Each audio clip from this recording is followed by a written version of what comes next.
Right. So in the previous session, we have discussed about the the free fertilization events beginning with a gamete transfer, that is pollination mechanism. The various types of pollination mechanisms we have seen in that based on the sources and based on the type of pollinators, that is either abiotic or biotic agents, right?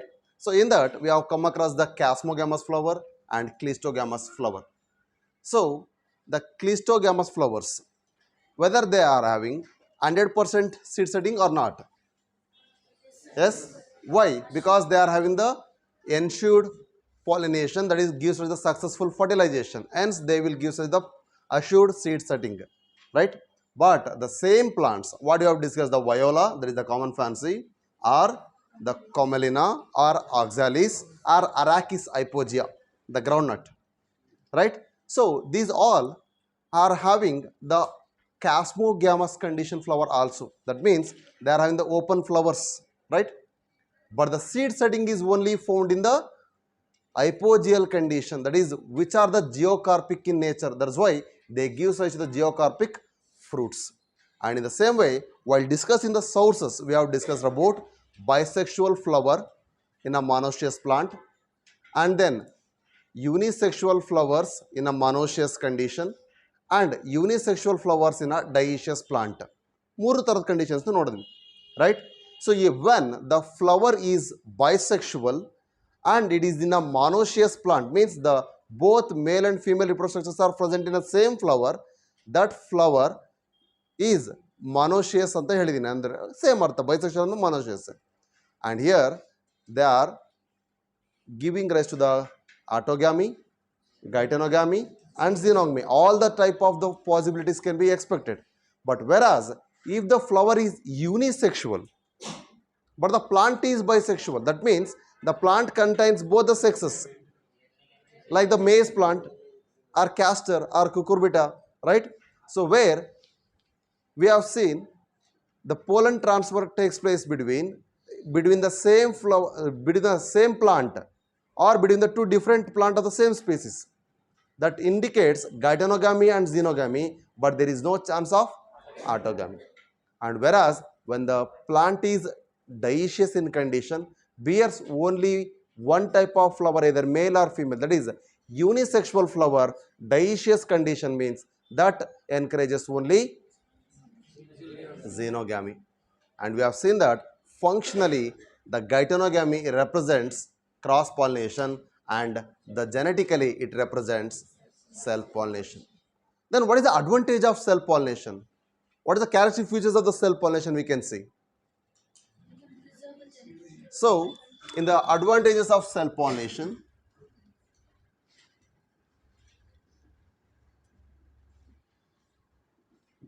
yes, first and foremost there is no need of pollinator.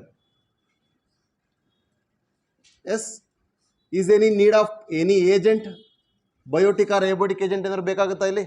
No, it just assume the Cleistogamous flower. So in the Cleistogamous condition there is no need of agents, that's why pollinator is not required, and there is no need of producing the more number of gametes. So no need of more gamete production. ಅಂದರೆ gametophyte ಕೂಡ ಜಾಸ್ತಿ ಬೇಕಾಗಿಲ್ಲ, pollen grains ಕೂಡ ಜಾಸ್ತಿ ಬೇಕಾಗಿಲ್ಲ ಇಲ್ಲಿ. So then there is a requirement of nectar, odor, fragrance, flower color, size. There is no other conditions which are required. So for self pollination, which are taking place in absence of an pollinator, and they ensures successful fertilization,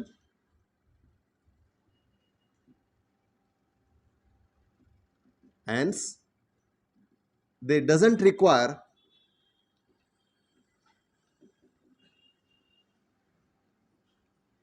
any characteristic which required by a pollinator. Simply ಒಂದೇ ವರ್ಡಲ್ಲಿ ಹೇಳ್ಬಿಟ್ರೆ ಆ fragrance ಆಗಿರ್ಬೋದು, odour ಆಗಿರ್ಬೋದು, size ಅಥವಾ vibrant colours, nectar, ಇದ್ಯಾವುದು ಪಾಲಿನೇಟರ್ಸ್ಗೆ ಬೇಕಾಗಿತ್ತೋ ಆ ಯಾವ character ಕೂಡ ಇಲ್ಲಿ ಬೇಕಾಗಿಲ್ಲ. ಲಾರ್ಜ್ ನಂಬರ್ ಆಫ್ ಗ್ಯಾಮೆಟ್ಸ್ಗಳು ಬೇಕಾಗಿಲ್ಲ. So easily they will ensures the fertilization and ensures the seed setting. The assured seed setting.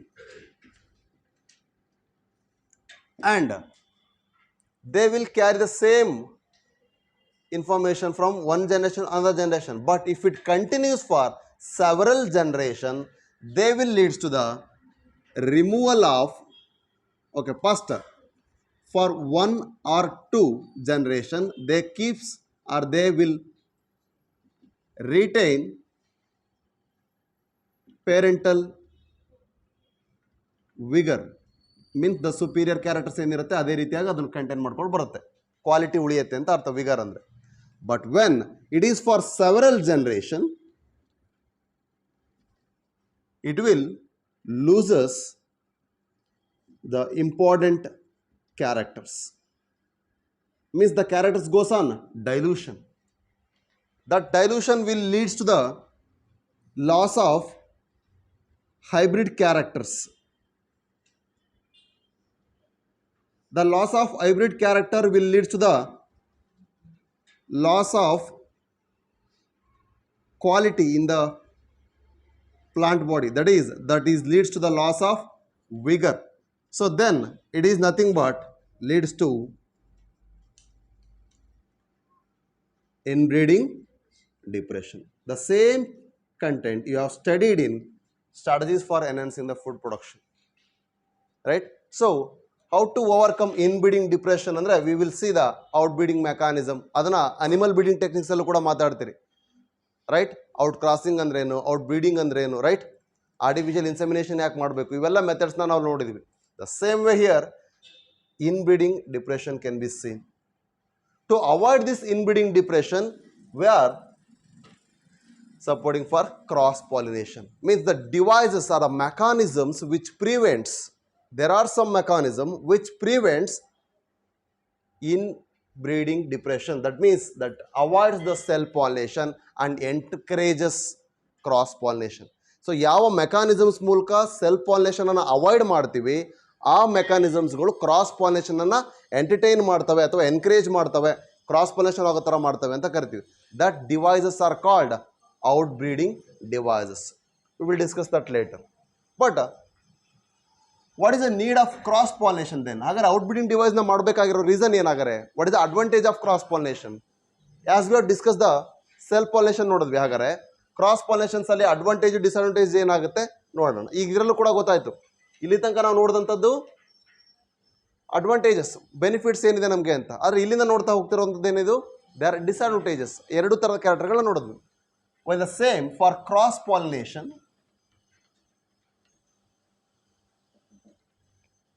Advantages ಏನು? ದಟ್ ಲೀಡ್ಸ್ ಟು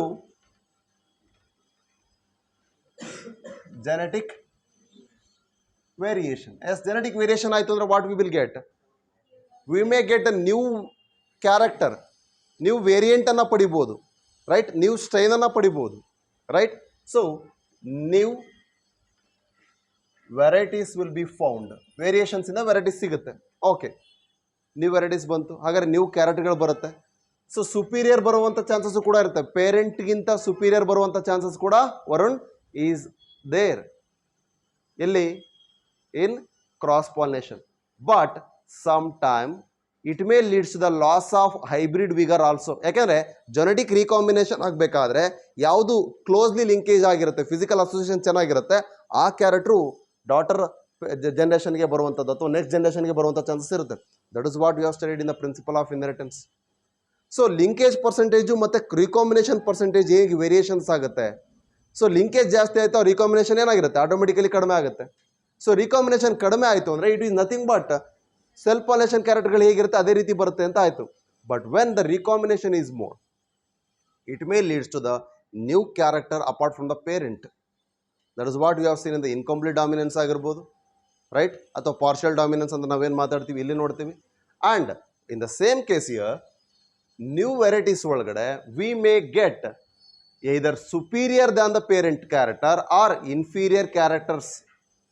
ಯಾಕೆಂದರೆ ಎರಡು ಥರದ ಕ್ರಾಸ್ ಮಾಡಿರ್ತೀವಿ, ಇದನ್ನೇ ನೀವು ಸ್ಟ್ರಾಟಜೀಸಲ್ಲಿ ಓದಿರುವಂಥದ್ದು. ಹಾಗಾದ್ರೆ ಅಲ್ಲಿ ಸುಪೀರಿಯರ್ ಮೇಲನ್ನೇ ಯಾಕೆ ಚೂಸ್ ಮಾಡ್ತೀವಿ, ಸುಪೀರಿಯರ್ ಫೀಮೇಲ್ನೇ ಯಾಕೆ ಚೂಸ್ ಮಾಡ್ತೀವಿ ಅಂದರೆ ಇದರಲ್ಲಿರ್ತಕ್ಕಂಥ ಇನ್ಫೀರಿಯರ್ ಕ್ಯಾರೆಕ್ಟರ್ ಈ ಕಡೆ ಬರಬಾರ್ದು ಅಂತ, right? So what is our gene of interest ಅನ್ನೋದು ನಾವು ಹೆಂಗೆ ಬಯೋಟೆಕ್ನಾಲಜಿ ಕೂಡ ಮಾತಾಡ್ತೀವಿ, the same way here cross pollination mechanism either induces superior character or it may incorporate inferior also. There may be the chances that based on the recombination. But here we will get new characters ಅನ್ನೋದು common thing ಅಷ್ಟೇ. Whether it is beneficial, we will continue. Whether it is not beneficial, we will stop that. That's it. But what are the other mechanisms which are making the disadvantages for a plant andre it needs more energy to be spent. ಯಾಕೆಂದರೆ energy ಜಾಸ್ತಿ ನೀಡಬೇಕಾಗುತ್ತೆ. ಯಾಕೆ? It needs to produce more pollen grain. First thing, cross pollination ಆಗ್ತಾ ಇದೆ ಅಂದರೆ wind ಮೂಲಕ ಆಗಿರ್ಬೋದು, ಅಥವಾ ವಾಟರ್ ಮೂಲಕ, ಅಥವಾ ಲಿವಿಂಗ್ ಬಯೋಟಿಕ್ ಏಜೆಂಟ್ಸ್ ಮೂಲಕ ಯಾವುದಾರು ಆಗಿರ್ಬೋದು. For that process it requires more number of gametes. But ಇಲ್ಲೇನಾಗಿತ್ತು? ಇಲ್ಲ. So it needs more energy for more number of gamete productions and more number of gamete production ಬೇಕಾಗಿದೆ. ಅದರ ಜೊತೆಗೆ if it is needing a biotic agent, it needs to produce the nectar. ಅಲ್ಲೂ energy ಹೋಗುತ್ತೆ. it needs to give a fragrance or a odor. ಅಲ್ಲೂ ಕೂಡ ಹೋಗುತ್ತೆ. and developing a vibrant colors, ಅದಕ್ಕೂ energy extra invent ಮಾಡಬೇಕಾಗುತ್ತೆ. ಯಾಕೆಂದರೆ pigment production ಆಗಬೇಕು ಅಂದರೆ ಎನರ್ಜಿ ರಿಕ್ವೈರ್ಮೆಂಟ್ ಜಾಸ್ತಿ ಇರುತ್ತೆ. ಸೊ ವೈಬ್ರೆಂಟ್ ಕಲರ್ಸ್ನ ಇನ್ವೆಸ್ಟ್ ಮಾಡಬೇಕಲ್ಲಿ. ನೆಕ್ಸ್ಟ್, ಸೈಜ್, ಶೇಪ್ ಇವುಗಳನ್ನ ಮಾಡಿಫೈ ಮಾಡೋದಕ್ಕೆ ಅದರದೇ ಆದಂಥ ಮೆಕ್ಯಾನಿಸಮ್ಸ್ನ ಮಾರ್ಫೋಜೆನೆಸಿಸ್ನ ಮಾಡಬೇಕಾಗುತ್ತೆ. ಆ ಮಾರ್ಫೋಜೆನೆಸಿಸ್ ಅಂದರೆ synthesis of the particular structures ಅದರದೇ ಆದ ರೀತಿಯಲ್ಲಿ ನೀವು ಸೆಕ್ಷುವಲ್ ಡಿಸಿಟಲ್ಲೂ ಕೂಡ ನೋಡ್ತೀರಿ. ಪಾಲಿನೇಷನ್ ಮಾಡ್ಕೊಳ್ಳಿಕ್ಕೋಸ್ಕರ ಆಫ್ರಿಸ್ ಆರ್ಕಿಡನ್ನು ಆರ್ಗನಿಸಮ್ ಪಾಪ್ಯುಲೇಷನ್ ಓದ್ತಿರಲ್ಲ, ಅದರದೇ ರೀತಿಯಾದಂಥ ಪಾರ್ಟ್ನರ್ ಥರ ಕಂಪೇರ್ ಮಾಡ್ಕೊಳ್ಳುತ್ತೆ. ಹಾಗಾದರೆ ಈ ರೀತಿ ಅಪಿಯರೆನ್ಸಿಗೆ ಅದು ಎಷ್ಟು ಇನ್ವೆಸ್ಟ್ ಮಾಡುತ್ತೆ? ನಾರ್ಮಲ್ ಫ್ಲವರಿಗೂ ಈ ಆಫ್ರಿಸ್ ಆರ್ಕಿಡ್ಗೂ ಏನು ವ್ಯತ್ಯಾಸ ಆಗರೆ? It should mimic exactly like is the opposite sex. So ಹಾಗಿದ್ರೆ then it will make the copulation. ಆದರೆ ಅದು ಸೂಡೋ ಕಾಪುಲೇಷನ್ ಆಗುತ್ತೆ. ಅಲ್ಲಿ ಇನ್ಸೆಕ್ಟ್ಗೆ ಲಾಸ್ ಆಯಿತು, ಆದರೆ ಫ್ಲವರ್ಗೆ ಏನಾಯಿತು? ಬೆನಿಫಿಟೇ ಆಯಿತು. ರೈಟ್? ಮೇನ್ಲಿ ಸೆಕ್ಷುವಲ್ ಡಿಸಿಟೇ ಅದು. ರೈಟ್? ಇನ್ಸೆಕ್ಟ್ಗೂ ಕೂಡ ಬೆನಿಫಿಟ್ ಆಗ್ತದೆ. ರೈಟ್? ಆದರೆ ಮೇಜರ್ ಇಲ್ಲಿ ಬೆನಿಫಿಟ್ ವರ್ಕ್ ಮಾಡ್ತಿರೋದು ಯಾವುದಕ್ಕೆ? ಹಾಗಾದ್ರೆ ಇದನ್ನ ಶೇಪ್ ಹಾಗೆ ನಾರ್ಮಲಿ ಇರ್ಬೋದಿತ್ತಲ್ಲ ಬೇರೆ ಅಟ್ರಾಕ್ಟ್ ಮಾಡಲಿಕ್ಕೆ. ಶೇಪ್ಸು, ಅದರ ಕಲ್ಲರು, ಅದರ ಸೈಜಸ್ನ ವೇರಿಯೇಷನ್ ಮಾಡಿಕೊಂಡು ಎಕ್ಸಾಕ್ಟ್ಲಿ ಮಿಮಿಕ್ ಮಾಡಿದ್ದೇನಕ್ಕೆ ಅಂದರೆ ಅಟ್ರಾಕ್ಟ್ ದ ಇನ್ಸೆಕ್ಟ್ ಅಲ್ವಾ? ಹಾಗಾಗಿ it needs more energy. Right? So ಇದರ ಜೊತೆಗೆ it doesn't ensures the successful fertilisation. ಯಾಕೆಂದರೆ loss of pollen grain may be doesn't reach the target region. ಪಕ್ಕಾ ಮೇಯ್ಸ್ ಪ್ಲಾಂಟಿಂದ ಪೋಲನ್ ಗ್ರೈನ್ಸು ಟೆಸಲ್ಸ್ಗೆ ಬಂದು ಬೀಳಲಿಲ್ಲ ಅಂದರೆ ನೋ ಯೂಸ್. ಆ all pollen grains is lost. Right? ಹಾಗಾಗಿ ಲೆಸ್ ಪರ್ಸೆಂಟೇಜ್ ಆಫ್ ಸಕ್ಸಸ್ ರೇಟ್ನ ನೋಡ್ತೀವಿ. ಆದರೆ ಇವಿಷ್ಟು ಕೂಡ ಆ್ಯಂಡ್ ಮೋರ್ ಇವೆಲ್ಲದು ಬೇಕಾಗಿದ್ದೇನಕ್ಕೆ? Need of a pollinator must. And ಇಲ್ಲಿ ಪಾಲಿನೇಟರ್ ಬೇಕೇ ಬೇಕು. ಇದರ್ ಏಬಯೋಟಿಕ್ ಆಗಿರ್ಬೋದು ಅಥವಾ ಬಯೋಟಿಕ್, ಯಾವುದಾದ್ರು ಒಂದು ಏಜೆಂಟ್ ಇರಲೇಬೇಕು ಕ್ರಾಸ್ ಪಾಲಿನೇಷನ್ಸ್ಗೆ. ಮೆಕ್ಯಾನಿಕಲಿ ಆದರೂ ಕೂಡ ಆಗಲೇಬೇಕು ಅಂದರೆ ಅಲ್ಲೊಂದು ಏಜೆಂಟ್ ಬರಲೇಬೇಕು. So this how cross pollination takes place. ಹಾಗಾದರೆ but the main thing, cross ಪಾಲಿನೇಷನ್ಸಲ್ಲಿ there is a chances of eliminating the inferior also. Superior ಕ್ಯಾರೆಕ್ಟರ್ಗಳು ಬರ್ತಾ ಹೋದಾಗ ಎಲಿಮಿನೇಷನ್ ಆಗುವಂಥದ್ದು ಇನ್ಫೀರಿಯರ್ ಆಗಿರುತ್ತೆ. ಹಾಗಾಗಿ we will see the cross pollination. Right? So ಹಾಗಾಗಿ let's see, ಈ ಇನ್ಬ್ರೀಡಿಂಗ್ ಡಿಪ್ರೆಷನನ್ನು ನಾವು ತೆಗಿಬೇಕು ಅಂದರೆ we need outbreeding devices.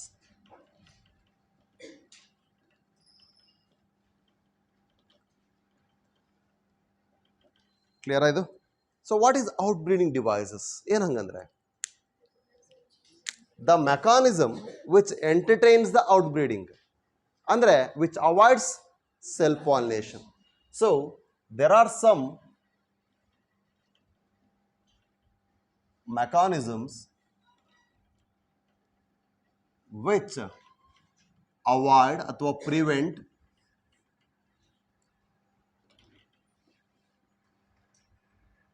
what?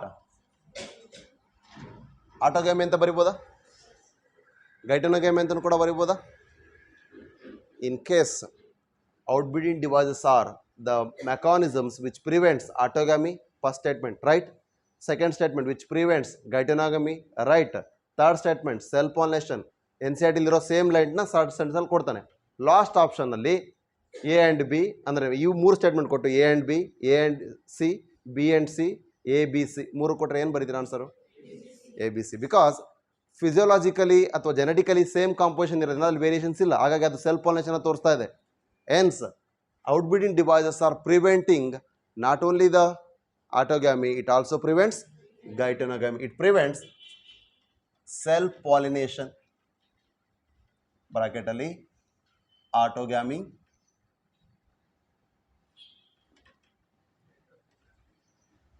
ಗೈಟೆನೋಗ್ಯಾಮಿ.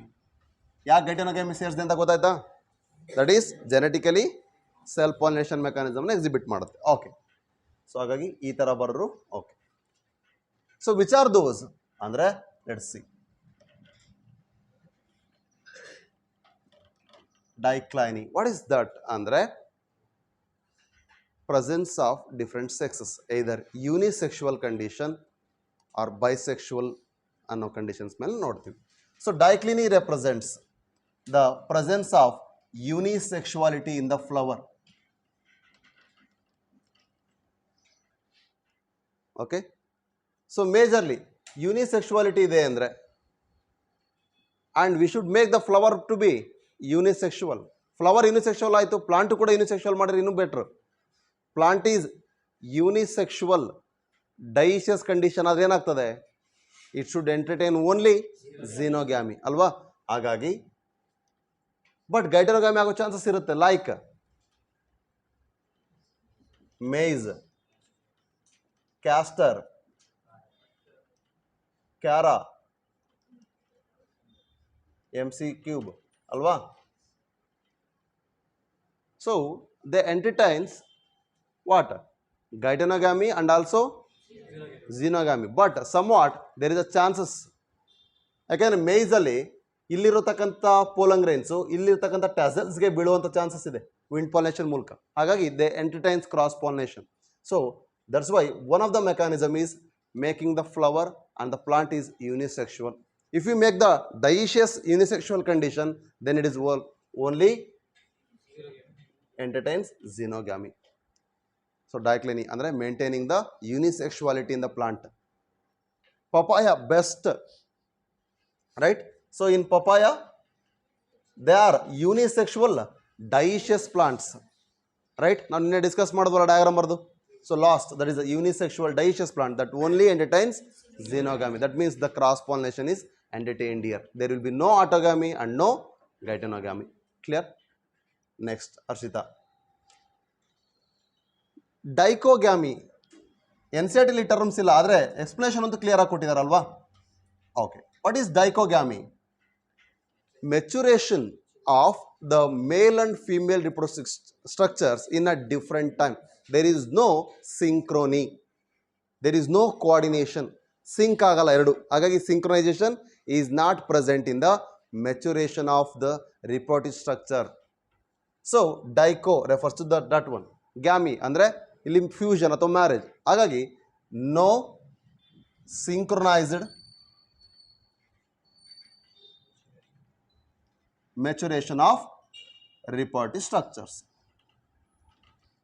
Either androecium gets early matured, that is called protandry, or the gynoecium gets matured earlier, that is protogyny. Okay, sunflower ಅಲ್ಲಿ ನೋಡಬಹುದು, pea plants ಅಲ್ಲಿ ನೋಡಬಹುದು. So best examples ಅಂದರೆ ಇವುಗಳಿಗೆ ಡೈಕೋಗ್ಯಾಮಿಗೆ ನಾವು ಸನ್ಫ್ಲವರ್ನ ತಗೋಬಹುದು, ಪ್ರೊಟ್ಯಾಂಡ್ರಿಗೇನೆ, ಪೀಗೂ ಕೂಡ protandry. ಹಾಗಾದರೆ protogyny early, gynoecium first mature ಆಗೋದಲ್ಲಿ, ಫಿಗ್ ಫ್ರೂಟ್ ಫಾರ್ಮೇಷನ್ ಆಗೋದ್ರಲ್ಲಿ, ರೈಟ್? ನಾವು ಯಾವುದು ಫ್ಲವರ್ ಇನ್ಫ್ಲೋರೆಸೆನ್ಸ್ ಹೇಳಿದ್ದಲ್ಲಿ ಐಪ್ಯಾಂಥೋಡಿಯಂ ಹೇಳಿದ್ವಿ ಅಲ್ವಾ? So that is in a peepal tree or Ficus tree ಅದರಲ್ಲಿ. ಓಕೆ, ಸೊ ಇದು ಒಂದು condition. Clear? So maturation of male and female reproductive structure in different time. Board ಅವರಿಗೆ ಸೆಂಟೆನ್ಸ್ ಬರೆಯೋದಾರೆ ವಾಟ್ ಈಸ್ ಡೈಕೋಗ್ಯಾಮಿ ಅಥವಾ not synchronizing maturation ಅಂದರೆ the maturation of male and female reproductive structure in a different time. There is no synchronization, hence they prevents that one. ಯಾಕೆ? When the stigma is receptive, pollen to be viable, then they will gives rise to pollen pistil interaction will be successful, leads to the pollen tube development. ನಾನು ನಿನ್ನೆ ಇದನ್ನು discuss ಮಾಡಿ ಈಗ ಯಾಕೆ ಇದಕ್ಕೆ ಬಂದೆ ಅಂದರೆ ಓನ್ಲಿ ದ ರೀಸನ್ ಈಗ ಕಂಟೆಂಟ್ ಕ್ಲಾರಿಟಿ ಗೊತ್ತಾಗ್ತಾ ಹೋಗ್ತಾ ಇದೆ ಅಲ್ವಾ. ಸೊ ಹೀಗೆ ಆ ಪಿಸ್ಟಿಲ್ ಇಂಟ್ರಾಕ್ಷನ್ ನಡಿಬೇಕು ಪೋಲನ್ ಜೊತೆಗೆ ಅಂದರೆ ಅದು ಮೆಚುರಿಟಿ ಎರಡೂ ಕೂಡ ಸಿಂಕ್ರೊನೈಸ್ ಆಗಿದ್ರೆ ನಡೆಯುತ್ತೆ. ಸಿಂಕ್ರೊನೈಸ್ ಆಗದೇ ಇದ್ದಾಗ ನಡೆದ್ರೆ ಏನಾಗುತ್ತೆ, ನೋ ಯೂಸ್. ಅದಕ್ಕೋಸ್ಕರನೇ ಬಡ್ ಪಾಲಿನೇಷನ್ ಆಗುವಂಥದ್ದು ಪ್ಯಾಡಿಯಲ್ಲಾಗಿರ್ಬೋದು ಅಥವಾ ಸೀರಿಯಲ್ಸಲ್ಲಿ. ಏನಕ್ಕೋಸ್ಕರ ಸೀರಿಯಲ್ಸಲ್ಲಿ ಅಥವಾ ಗ್ರಾಮಿನೇಸಿ ಫ್ಯಾಮಿಲಿ ಒಳಗಡೆ ಯಾಕಂಗಾಗುತ್ತೆ ಅಂದರೆ they are having the minute flowers. ನೀವು ಪ್ಯಾಡಿ ನೋಡ್ಬೋದು, ಅದರ ಸೈಜು ಅರೌಂಡ್ 0.3 mm ಇರುತ್ತೆ. 3 mm ಇರುತ್ತೆ, 0.3 cm. 3 mm ಸೈಜಲ್ಲಿ ಇರ್ತಕ್ಕಂಥದ್ದು. ಓವರ್ ಆಲ್ ಸರ್ಕಂಫರೆನ್ಸ್ ಅಂದರೆ 1 cm ಜಾಸ್ತಿ ಚಾನ್ಸೇ ಇಲ್ಲ, 0.5 cm ಹೆಚ್ಚು.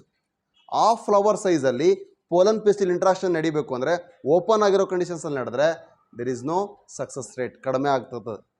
ಹಾಗಾಗಿ they are having only one ovule. ನಮಗೆ ಗೊತ್ತಿದೆ ಓವರಿ ಕಂಟೈನ್ಸ್ ಸಿಂಗಲ್ ಓವಲ್, ಅದನ್ನೇ ನಾವು ವಿಂಡ್ ಪಾಲಿನೇಷನ್ಸಲ್ಲಿ ಮಾತಾಡ್ತೀವಿ, ರೈಟ್. ಹಾಗಾದರೆ ಆ ಸಿಂಗಲ್ ಓವಲ್ಲು ಮೆಚೂರ್ ಆಗಿ ಸೀಡ್ ಆಗಬೇಕು ಅಂದರೆ ಸಕ್ಸಸ್ಫುಲ್ ಫರ್ಟಿಲೈಸೇಷನ್ ಈಸ್ ರಿಕ್ವೈರ್ಡ್. ಆ ಸಕ್ಸಸ್ಫುಲ್ ಫರ್ಟಿಲೈಸೇಷನಿಗೋಸ್ಕರ ಇರ್ತಕ್ಕಂಥ ಪ್ಲಾಂಟ್ಸ್ ಕೂಡ ನೋಡಿದ್ರಿ, ವೆರಿ ಸ್ಮಾಲ್, ಎನರ್ಜಿ ಜಾಸ್ತಿ ಯೂಸ್ ಮಾಡೋಂಗಿಲ್ಲ, ಸ್ಟೆಮ್ ಕೂಡ ಹಾಲೋ ಇರುತ್ತೆ, ಅದೆಲ್ಲ ಅದೇ ಮಾಡಿಫಿಕೇಷನ್ನೇ.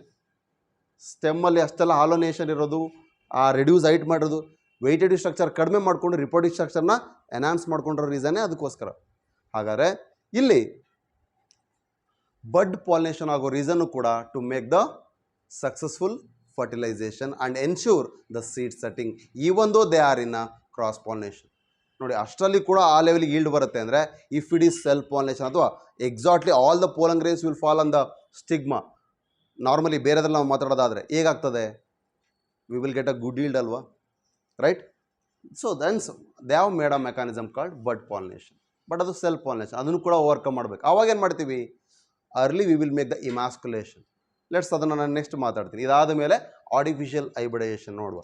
ದೆನ್ ಸೊ ಡೈಕ್ಲಿನಿ ಡೈಕೋಗೇಮಿ ಆಯಿತು. ಹಾಗಾದರೆ ದೇರ್ ಈಸ್ ಅನದರ್ ಮೆಕಾನಿಸಮ್, ಏನದು, ಅರ್ಕೋಗ್ಯಾಮಿ. ವಾಟ್ ಈಸ್ ದಟ್ ಅಂದರೆ the arrangement of male and female reproductive structure in a different places that makes the physical barrier, ಇವೆರಡು ರೀಚ್ ಆಗಲಿಕ್ಕೆ ಚಾನ್ಸೇ ಇರಲ್ಲ. Okay, so let's see. So in ಅರ್ಕೋಗ್ಯಾಮಿ, that is the barrier between male and female reproductive structure meeting. ಆ ಗ್ಯಾಮಿಗೆ barrier ಇದೆ, ಆ fusion ಆಗಲಿಕ್ಕೆ barrier ಇದೆ, ಆ ಫಿಸಿಕಲ್ ಬ್ಯಾರಿಯರ್ ಈಸ್ ಪ್ರೆಸೆಂಟ್. ಇದನ್ನು ಬೆಸ್ಟ್ ನೋಡೋದಾದರೆ ಎಕ್ಕದುವು ನೋಡ್ರಿ, ರೈಟ್. ಎಕ್ಕದುವು ರಾಜಾರಾಣಿ ಅಂತ ನಾವು ಆ ಕಡೆ ಈ ಕಡೆ ಇರುತ್ತೆ, ಅದರೆರಡದು ಸ್ಟೈಲು ಮತ್ತು ಇದರದ್ದು ಫಿಲಮೆಂಟ್ನ ಲೆಂತ್ ನೋಡಿ, ಅದರ ಪೊಸಿಷನ್ಸ್ ನೋಡಿ, ಆ ಸ್ಟಿಗ್ಮಾ ಮೇಲ್ಗಡೆ ಇರ್ತಕ್ಕಂಥ ಕ್ಯಾಪ್ ನೋಡಿ. ಸೊ ಈಸಿಲಿ ಅದ್ರ ಮೇಲೆ ಹೋಗಿ ಪೋಲನ್ ಡೆಪಾಸಿಟ್ ಆಗಲಿಕ್ಕೆ ಆಗಲ್ಲ, right. That is herkogamy means that makes the physical barrier by different placement for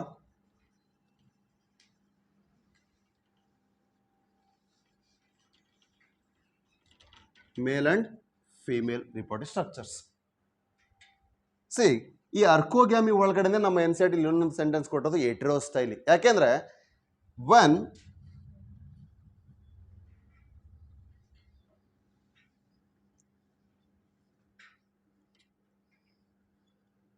ಈಗಿದೆಯಪ್ಪ, is it possible? Heterostyly ಕಂಡೀಷನ್ನ ಎಕ್ಸಿಬಿಟ್ ಮಾಡ್ತಾ ಇದೆ.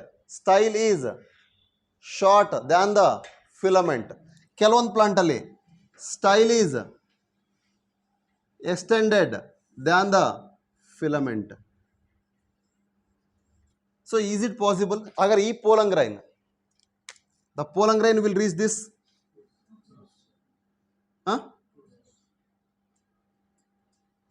No, that is a physical barrier. Hence, heterostyle is one type of archogamy. ಇದು ನಿಮಗೆ ಗೊತ್ತಿರಲಿ. ಹಾಗಾದ್ರೆ physical barrier ಆದರೆ ಈಗೇನಾ? No. Hibiscus ಅಲ್ಲಿ ನೋಡಿ, ಇನ್ ಹೈಬಿಸ್ಕಸ್ ಯು ಕ್ಯಾನ್ ಸಿ ಏನಾಗಿರುತ್ತೆ, ಮಾನೋಡಲ್ಪಸ ಪಾಲಿಡಲ್ಪಸ, ಮಾನೋಡಲ್ಪಸ್ ಕಂಡೀಷನ್. ಆದರೆ ಸ್ಟಿಗ್ಮಾ ಹೀಗೆ ರೋಸಿ ಕ್ರಿಮ್ಸನ್ ರೋಸಿ ಕಲರಲ್ಲಿ ಇರುತ್ತೆ. ಇಲ್ಲಿ ಕೆಳಗಡೆ ಹೀಗಿದಾವೆ, ರೈಟ್. ಯೆಲ್ಲೋ ಕಲರ್ ಡಸ್ಟಿ ಆಗುತ್ತಲ್ಲ ಫ್ಲವರ್ ಮುಟ್ಟಿದ್ರೆ, ದೇ ಆರ್ ಪೋಲನ್ಸ್. ಹಾಗಾದ್ರೆ ಮೇಲ್ ರಿಪ್ರೊಡಕ್ಟಿವ್ ಸಿಸ್ಟಮ್ ಇಲ್ಲಿದೆ, ಸ್ಟಿಗ್ಮಾ ರಿಸೆಪ್ಟಿವ್ ಸ್ಟ್ರಕ್ಚರ್ ಇಲ್ಲಿದೆ. Is it possible? ಹೈಬಿಸ್ಕಸ್ ಅಲ್ಲಿ ನೀವು ನೋಡಿದ್ರೆ ಫ್ರೂಟ್ ಆಗೋದು ಸೀಡ್ ಆಗೋದು ಕರೆಕ್ಟಾಗಿ ಇಲ್ಲ ಅಲ್ಲ. This what it is making the barrier. So this is physical barrier. Clear? So stigma ಅಲ್ಲಿ ಏನಾಗಿದೆ stigma presented higher position than the androecium. ಅರ್ಥ ಆಗ್ತಿದೆಯಾ? ಈ ಥರನೂ ಕೂಡ ಆಗುವಂಥ ಚಾನ್ಸಸ್ ಇರುತ್ತೆ. ಅದಕ್ಕೆ ನಾನು ಈ ಡಯಾಗ್ರಾಮ್ನ ತೋರಿಸಿದ್ದು. This is heterostyly and this is heteroanthy. Heteroanthy refers to what?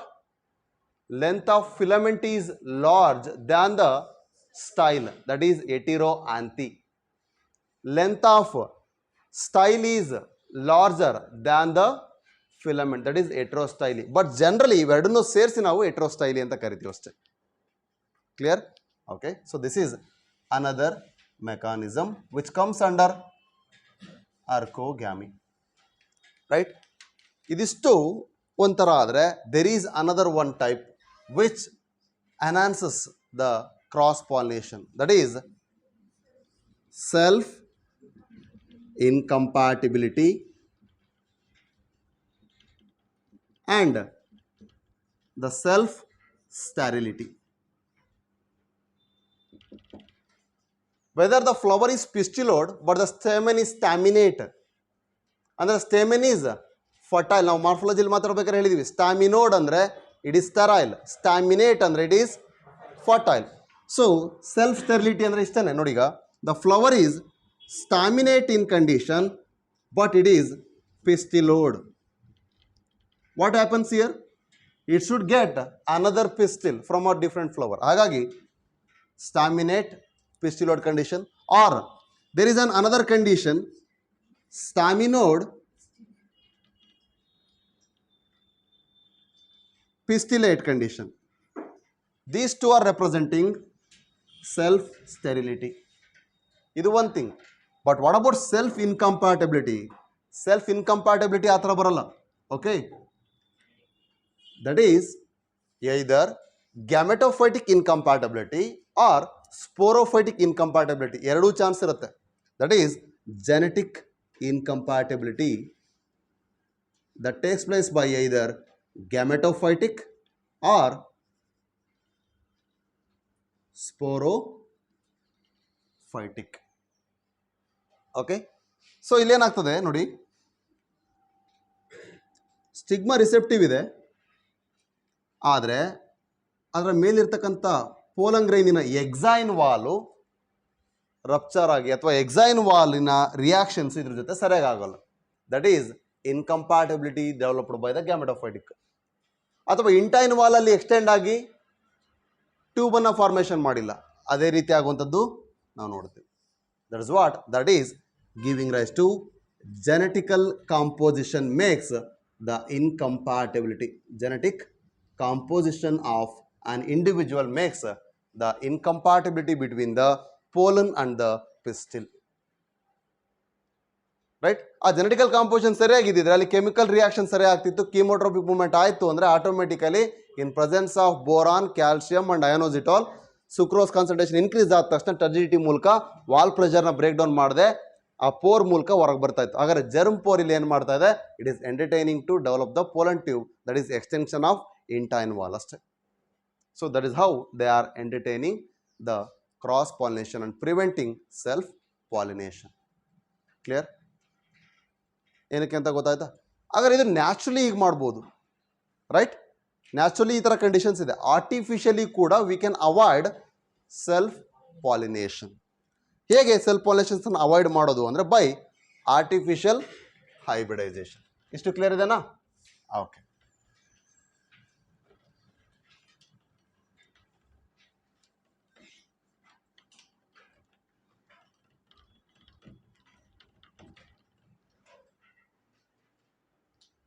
So coming to artificial hybridization, ನಾನು ಇದ್ರ ಬಗ್ಗೆ ಹೇಳೋ ಅವಶ್ಯಕತೆ ಇಲ್ಲ ಅನ್ಸ್ಕೊಳ್ತೀನಿ. ಓದಿದ್ದೀರಾ? ಫ್ಲವರಿಂಗ್ ಬಗ್ಗೆ ಬೇಡ, ಅಟ್ಲೀಸ್ಟ್ ಬೇರೆ ಹೈಬ್ರಿಡೇಷನ್ ಬಗ್ಗೆ ಓದಿದ್ದೀರಾ ಆರ್ಟಿಫಿಷಿಯಲ್ ಆಗಿ? ಎಲ್ಲಿ? ಒಂದು ರಿಪೋರ್ಟಿವ್ ವೆಲ್ತಲ್ಲಿ, ಇನ್ನೊಂದು ಸ್ಟ್ರಾಟಜಿಸ್ ಚಾಪ್ಟರ್ಲಿ, ಮತ್ತೆ ಎಲ್ಲೋದಿ? ಸ್ಟ್ರಾಟಜಿಸ್ ಓದಿಲ್ಲ? ನೀವು ಓದಿಲ್ವಾ? ಸ್ಟಡೀಸ್ ನಿಮಗೆ ಇರಲಿಲ್ಲ, ರೆಡ್ಯೂಸ್ ಆಗಿತ್ತಾ? Okay. Multiple ovulation and embryo transfer ಕೇಳಿದ್ದೀರಾ? ಆರ್ಟಿಫಿಷಿಯಲ್ ಇನ್ಸೆಮಿನೇಷನ್ ಕೇಳಿದ್ದೀರಾ? ಇದೇ ಮೆಕ್ಯಾನಿಸಮೇ ಅಲ್ಲಿ ದನಕ್ಕೆ ಮಾಡ್ತೀವಿ, ಇಲ್ಲಿ ಮನುಷ್ಯಗೆ ಮಾಡ್ತೀವಿ ಅಷ್ಟೇ. ಓದಿದ್ದೀರಾ? Coming back. ಹಾಗಾದ್ರೆ artificial hybridization in flowering plant ಹೇಗಾಗುತ್ತೆ ಅಂದರೆ, see when the flower is unisexual there is no need of one step here. ಅದನ್ನು ನಾವು ಮಾಡೋ ಅವಶ್ಯಕತೆ ಇಲ್ಲ. When the flower is bisexual we need to take a one more step here. ಹಾಗಾದ್ರೆ ಹೇಗೆ ಮಾಡ್ತೀವಿ ಅಂದರೆ, here the pollen of one desired flower is ವರ್ಣ transferred from desired flower to the desired stigma. ಯಾವ ಪ್ಲಾಂಟಿನ ಕ್ಯಾರೆಕ್ಟರ್ನ ನಾವು ಟ್ರಾನ್ಸ್ಫರ್ ಮಾಡಬೇಕಂತಿದ್ದೀವಿ, ಆ ಒಂದು desired vigour ಇರ್ತಕ್ಕಂಥ ಪ್ಲಾಂಟಿಂದ ಪೋಲನನ್ನು ಕಲೆಕ್ಟ್ ಮಾಡ್ಕೊಳ್ತೀವಿ. ಆ ಪೋಲನ್ ಕಲೆಕ್ಟ್ ಮಾಡೋದನ್ನೇ ನಾವು ಪೋಲನ್ ಬ್ಯಾಂಕಲ್ಲಿ ಕ್ರಿಯೋ ಪ್ರಿಸರ್ವೇಷನ್ ಅಂತ ಓದಿದ್ದೀವಿ, ಕರೆಕ್ಟಾ? ಇದನ್ನೇ ನೀವು ಎಕ್ಸಿಟಿವ್ ಕನ್ಸರ್ವೇಷನ್ ಬಯೋಡೈವರ್ಸಿಟಿಯಲ್ಲಿ ಓದ್ತೀರಿ. Seed bank, sperm bank, then the pollen bank. ಹಾಗಾದರೆ the pollen banks nothing but, ನಾವೇನು ಕ್ರಿಯೋ ಪ್ರಿಸರ್ವೇಷನ್ ಮಾಡ್ಬೇಕಾದ್ರೆ ನಾನು ಹೇಳ್ದಲ್ಲ, ಹಳ್ಳಿಗಳಲ್ಲಿ ದನ ಡಾಕ್ಟರ್ಗಳು ತೊಗೊಂಬರ್ತಾರಲ್ಲ ಸೈಡಿಗೆ ಒಂದು ಕಿಟ್, ಏನದು? Right, that is what the cryopreservation kit. So in that the pollen which is collected early in the morning before the dehiscence. Before the dehiscence ಹೆಂಗೆ ಗೊತ್ತಾಗುತ್ತೆ ಸರ್ ಅಂದರೆ, when the sunlight is fallen on the flowers that will makes them to induce the opening. ಹಾಗಾಗಿ when the flower is opened, ಬಡ್ ಇರ್ತಕ್ಕಂಥ open ಆಯಿತು ಅಂದರೆ automatically ಅಲ್ಲಿ ಡಿಸೈಸನ್ಸ್ ಆಗುತ್ತೆ. That's what. ಯಾಕೆಂದರೆ ಅರ್ಲಿ ಮಾರ್ನಿಂಗ್ ಮಾಯ್ಚರ್ ಕೂಡ ಚೆನ್ನಾಗಿ ಅವೈಲಬಿಲಿಟಿ ಇರುತ್ತೆ, ಈಸಿಲಿ ಅದರ ಅಬ್ಸಾರ್ಪ್ಷನ್ ಕೆಪಾಸಿಟಿ ಜಾಸ್ತಿ ಆಗಿ ಡಿಸೈಸ್ ಆಗುವಂಥ ಚಾನ್ಸಸ್ ಜಾಸ್ತಿ ಇರುತ್ತೆ. ಹಾಗಾಗಿ ಬಿಫೋರ್ ದಟ್ ಡಿಹೈಸೆನ್ಸ್ ಅಂದರೆ ಅರ್ಲಿ ಮಾರ್ನಿಂಗ್ ಪ್ರಿಫರೆನ್ಸ್ನ ನಾವು ಕೊಡ್ತೀವಿ. Before sunrise the pollens are collected and stored in liquid nitrogen at -196 degree Celsius. That is cryopreservation. ಹಾಗಾಗಿ ಫಸ್ಟ್ ಏನು ಮಾಡಿದ್ವಿ ನಾವೀಗ, ಪೋಲನನ್ನು ಕಲೆಕ್ಟ್ ಮಾಡಿ ಪ್ರಿಸರ್ವ್ ಮಾಡಿದ್ವಿ. From what? A desired plant. ಯಾವ ಕ್ಯಾರೆಕ್ಟರ್ಗಳು ಬೇಕಿತ್ತು ಆ ಪ್ಲಾಂಟಿಂದ ನಾವು ಕಲೆಕ್ಟ್ ಮಾಡಿದ್ವಿ. ನೆಕ್ಸ್ಟ್ ಹೀಗೂ ಮಾಡ್ಬೋದು. There is another method. ಫ್ಲವರ್ನ ಡೈರೆಕ್ಟ್ಲಿ ಬಡ್ ಇರೋದೇ ಕತ್ಕೊಂಬರೋದು, ಮೆಚುರಿಟಿ ಇನ್ನೇನು ಆಗುತ್ತೆ ರಿಲೀಸ್ ಆಗೋ ಟೈಮಲ್ಲಿ ಆ ಫ್ಲವರ್ನ ತೆಗೆದ್ಬಿಟ್ಟು ನಾವು ಇದರಲ್ಲಿ ಕ್ರಿಯೋ ಪ್ರಿಸರ್ವೇಷನ್ ಮಾಡ್ಬೋದು. ಆ ಫ್ಲವರ್ನ ಡೈರೆಕ್ಟ್ಲಿ ಪೋಲನ್ನ ತಗೊಂಬಂದು ಏನು ಮಾಡ್ಬೋದು, ಸ್ಟಿಗ್ಮಾ ಮೇಲೆ ಡಸ್ಟ್ ಮಾಡ್ಬೋದು. ದರ್ ಇಸ್ ಅ 2 ಪಾಸಿಬಿಲಿಟೀಸ್, ಎರಡನ್ನೂ ಮಾಡ್ಬೋದು. ಬಟ್ ಯೂಶುವಲ್ ಆಗಿ ಅದು ಕೂಡ ಮತ್ತು ಏನಾಯಿತು, ಪೋಲನ್ನ ಕಲೆಕ್ಟ್ ಮಾಡ್ದಂಗೆ ಆಯಿತು, ಡಸ್ಟ್ ಮಾಡೋದೇ ಆಯಿತು. ಹಾಗಾಗಿ ಇದನ್ನೇ ಮೆನ್ಷನ್ ಮಾಡ್ತೀವಿ. Next, emasculation. Is it needed for unisexual flower? Is it needed for dioecious plant? No. Clear? ಹಾಗಾದರೆ ಇಮ್ಯಾಸ್ಕುಲೇಷನ್ ಅಂದ್ರೆ ಏನು? Removal of male reproductive structure in a flower when it is in bud condition. Fully opening ಆಗಿರೋದು ತಗೊಂಡು ನಾವೇನು ಮಾಡೋಕ್ಕಾಗಲ್ಲ. ಯಾಕೆ ಹೇಳಿ? There may be the contamination. Wind pollination ಮೂಲಕ ಬೇರೆ ಯಾವುದೋ ಪೋಲಂಗ್ರೇನ್ ಬಂದಿರ್ಬೋದು, ಅಥವಾ ಪ್ಯಾಥೋಜನ್ ಬಂದಿರ್ಬೋದು, ಅನ್ವಾಂಟೆಡ್ ಅಲರ್ಜೆನ್ಸ್ ಅದ್ರ ಮೇಲೆ ಇರ್ಬೋದು. That's why emasculation is done in the early morning it self ಅಥವಾ before the flower opening. So it is encouraged to take the emasculation process in bud condition of the flower. When the flower is in a bud condition, the process is carried out by removal of anther. ಈ ಆಂತರ್ remove ಮಾಡಬೇಕಾದ್ರೆ ನಾವೇನು ಮಾಡ್ಬೋದು? Damage ಮಾಡ್ಬೋದಾ ಸ್ಟಿಗ್ಮಾಗೆ? We shouldn't harm any kind of damage. We shouldn't make any kind of damage to female reproductive structure. ಅದು stigma ಸರ್ಫೇಸಲ್ಲಿ ಆಗಿರ್ಬೋದು ಅಥವಾ ಹೋಲ್ ಗೈನೋಸ್ಟಿಮ್ನ ಯಾವುದೇ ಸ್ಟ್ರಕ್ಚರಿಗೂ ನಾವು ಆರ್ಮ್ ಮಾಡೋಂಗಿಲ್ಲ without damaging female reproductive structures. The removal of anther without damaging the female reproductive structure in bisexual flower. In bud condition. ಇದು ಆಕ್ಚುಯಲ್ ಮೆಕ್ಯಾನಿಸಮ್ ಅಲ್ವಾ? ಸೊ ಈಗ ರಿಮೂವ್ ಮಾಡಿದ್ವಿ. ನೆಕ್ಸ್ಟ್ ಏನು ಮಾಡೋಣ ಹಂಗಾರೆ? ಹಂಗೆ ಬಿಟ್ಟು ಹೋಗೋಣ. ರಿಮೂವ್ ಮಾಡಿದೀವಲ್ಲ, ಬ್ಯಾಗ್ ಹಾಕಬೇಕು. ಯಾವ್ದು ಹಾಕೋಣ? ಪಡಿಜಿಲ್ಲ ವಚನ. So that is bagging. ಈಗ ನಾವು ಏನು ಮಾಡಿದ್ವಿ, ಜಸ್ಟ್ ಅಂತ ರಿಮೂವ್ ಮಾಡಿದ್ವಿ, ಹಾಗಾಗಿ ಬ್ಯಾಗಿಂಗ್ ಮಾಡ್ತೇನೆ. ಬ್ಯಾಗಿಂಗ್ ಏನು ಮಾಡಬೇಕು ಹಾಗಾದರೆ? ಬಟರ್ ಪೇಪರ್ ಆರು ಯೂಸ್ ಮಾಡ್ಬೋದು, ಅಥವಾ ನಾವು ಯೂಸ್ ಮಾಡ್ತಿದ್ದು ಪಾಲಿಥಿನ್. ಪಾಲಿಥಿನ್ ಅಥವಾ ಪಾಲಿಥಿಲಿನ್ ಕವರ್ನ ಯೂಸ್ ಮಾಡ್ಬೋದು. ಪಾಲಿಥಿನ್ ಆರ್ ಪಾಲಿಥಿಲಿನ್ ಕವರ್ಸನ್ನು ಯೂಸ್ ಮಾಡ್ತೀವಿ. ಸೊ ಈ ಕವರನ್ನು, ಈ ಪೇಪರ್ಗಳನ್ನು ಅಥವಾ ಈ ಕವರನ್ನು ಹಾಕಿ ಅದನ್ನು ಎನ್ಕ್ಲೋಸ್ ಮಾಡ್ತೀವಿ. Why? To avoid the contamination from the dust or any other pollen grains. ಯಾವುದೇ ರೀತಿಯಾದ ಪ್ಯಾಥೋಜನ್ನು ಬರಬಾರ್ದು, ಡಸ್ಟ್ ಮೂಲಕ ಪೋಲನ್ ಗ್ರೇನ್ಸು ಕೂಡ ಬೇರೆ ಪೋಲನ್ ಗ್ರೇನ್ಸು ಬರಬಾರ್ದು. That is what it is preventing. Then ಈಗೇನು ಮಾಡಬೇಕು? ಬ್ಯಾಗಿಂಗ್ ಆಗಿದೆ, ದೆನ್ ಪೋಲನ್ ಕಲೆಕ್ಷನ್ ಮಾಡ್ಕೊಂಡಿದ್ದೀವಿ, ಇಮ್ಯಾಸ್ಕುಲೇಷನ್ ಆಯಿತು, ಬ್ಯಾಗಿಂಗ್ ಆಯಿತು. ಫಸ್ಟ್ ಸ್ಟೆಪ್ ಇಮ್ಯಾಸ್ಕುಲೇಷನ್ ಮಾಡ್ಕೊಂಡ್ವಿ, ಸೆಕೆಂಡ್ ಸ್ಟೆಪ್ ಬ್ಯಾಗಿಂಗ್ ಮಾಡ್ಕೊಂಡ್ವಿ. ಈಗ ಕಲೆಕ್ಟ್ ಮಾಡಿರೋ ಪೋಲನ್ ಗ್ರೇನ್ಸ್ ಇತ್ತಾ? ಓಕೆ, ಇಲ್ವಾ? ಕಲೆಕ್ಟ್ ಮಾಡ್ಕೊಳ್ತೀವಿ. ನೆಕ್ಸ್ಟ್ ಏನು ಮಾಡ್ತೀರಿ? Dusting of pollen grain. ಈಗೇನು ಮಾಡಬೇಕು ಅಂದರೆ ಆ ಜಿಪ್ಲಾಕ್ ಕವರನ್ನು ಓಪನ್ ಮಾಡ್ತೀವಿ, ಅಥವಾ ಆ ಒಂದು ಬಟರ್ ಪೇಪರ್ ಇರ್ತಕ್ಕಂಥ ಕವರನ್ನು ಓಪನ್ ಮಾಡಿ ಆ ಡಿಸೈರ್ಡ್ ಪೋಲನ್ ಗ್ರೇನ್ಸನ್ನು ಸ್ಟಿಗ್ಮಾ ಸರ್ಫೇಸ್ ಮೇಲೆ ಎಕ್ಸಾಕ್ಟ್ಲಿ ಡಸ್ಟ್ ಮಾಡ್ತೀವಿ. ನಿಮಗೆ ನಾವು pollen tube growth on stigma ಮಾಡಿಸ್ಬೇಕಾದ್ರೆ ನಿಮಗೆ ಏನಾದ್ರು ರಿಪೋರ್ಟಿವ್ ಸ್ಟ್ರಕ್ಚರ್ಸ್ ಬರಲಿಲ್ಲ ಅಂದರೆ ತಗೋಬೇಕಾದ್ರೆ ಕೂಡ ವಿಂಕರೋಸ್ ಏನೋ ಅಥವಾ ದತ್ತುರದಲ್ಲೋ ಏನು ಮಾಡಿರಿ ಅಂತ ಹೇಳ್ತೀವಿ, ಪೋಲನ್ ಗ್ರೇನ್ಸ್ ಅಟ್ಯಾಚ್ ಮಾಡ್ಕೊಂಡು ತಗೊಳ್ಳಿ ಟ್ಯೂಬ್ನ ಅಂತೀವಿ. ಯಾಕೆ? ಸ್ಟಿಗ್ಮಾ ಸರ್ಫೇಸ್ ಮೇಲೆ ಪೋಲನ್ ಗ್ರೇನ್ಸ್ ಡೆಪಾಸಿಟ್ ಆಯಿತು ಅಂದರೆ ಈಸಿಲಿ ರಿಯಾಕ್ಷನ್ಸ್ ಆಗುತ್ತೆ. ನಂಬರ್ ಆಫ್ ಪೋಲನ್ ಗ್ರೇನ್ ಜಾಸ್ತಿ ಆದರೆ ರಿಯಾಕ್ಷನ್ಸು ಕೂಡ ಈಸಿ ಆಗ್ತಾ ಹೋಗುತ್ತೆ ಅಂತ. ಹಾಗಾಗಿ ಅದೇ ರೀತಿ ಇಲ್ಲಿ ಡಸ್ಟಿಂಗನ್ನು exactly without wasting pollen grain, ಯಾಕೆಂದರೆ ಒಂದೊಂದು ಕೂಡ ವಯೇಬಲ್ ಆಗಿರುತ್ತೆ, ಅದರದ್ದೇ ಆದ ಸುಪೀರಿಯರ್ ವಿಗರ್ ಇರುತ್ತೆ. ಅಗೇನ್ ಅದೇ ಥರದ ಪ್ಲಾಂಟನ್ನು ಹುಡ್ಕೋದು ಕಷ್ಟ, ಅದೇ ರೀತಿಯಾದಂಥ ಪೋಲನ್ ಗ್ರೇನ್ ಸಿಗೋದು ಕಷ್ಟ ಆಗಿರುತ್ತೆ. ಆ ಒಂದು ಟೈಮ್ ಡ್ಯೂರೇಷನ್ನ ವೇಸ್ಟ್ ಮಾಡೋಂಗಿಲ್ಲ. Hence we need to make a successful pollination by using only one pollen grain. ಅಲ್ಲಿ ಎಷ್ಟು ಸ್ಟಿಗ್ಮಾ ಇದೆ ಅದ್ರ ಮೇಲೆ ಒಂದು ಪೋಲನ್ ಟ್ಯೂಬ್ ಡೆವಲಪ್ ಮಾಡಬೇಕಾ? Hence without wasting the pollen grain we should dust it. So dusting the pollen on stigma surface ಆಯಿತು. ಯಾವಾಗ? ಇದು ಕೂಡ just prior to the sunlight, ಅಂದರೆ ಸನ್ ಅರೈಸ್ ಆಗೋ ಟೈಮಲ್ಲೇ ಮಾಡ್ತೀವಿ ಇದನ್ನ. ಯಾಕೆಂದರೆ ಅವಾಗ ರಿಸೆಪ್ಟಿವಿಟಿ ಜಾಸ್ತಿ ಇರುತ್ತೆ ಸ್ಟಿಗ್ಮಾದು. Exactly at the sunrise period receptivity is more. ಇದನ್ನು ಮಾಡ್ತೀವಿ. Next clear? ಇಲ್ಲ 4 o'clock ಮೇಲೂ ಕೂಡ ಮಾಡ್ಬೋದು. ಸನ್ಲೈಟ್ ಇನ್ನೇನು ಕಡಿಮೆ ಆಗ್ತಾ ಇರುತ್ತೆ, ಆ ಟೈಮಲ್ಲೂ ಕೂಡ ರಿಸೆಪ್ಟಿವಿಟಿ ಇರುತ್ತೆ. ಸೊ ಅದನ್ನು ಕೂಡ. ಸೊ ಈ ಬ್ಯಾಗಿಂಗ್ನ ರಿಮೂವ್ ಮಾಡಿ ಸ್ಟಿಗ್ಮಾ ಮೇಲ್ಗಡೆ ಡಸ್ಟ್ ಮಾಡಿದ್ವಿ. ಈ ಬ್ಯಾಗಿಂಗ್ ಮಾಡೋದು ಯಾಕೆ ಬೇಕಾಗಿಲ್ಲ ಅಂತನಾ? ಯಾಕೆ? ಡೈರೆಕ್ಟ್ ಪೋಲನ್ ಗ್ರೇನ್ನ ಡೈರೆಕ್ಟ್ಲಿ ನಾವು ಕ್ರಿಯೋ ಪ್ರಿಸರ್ವೇಷನ್ ಮಾಡಿದ್ದೀವಿ ಅಂತನಾ? ಮಾಡಿರಿದ್ರೆ.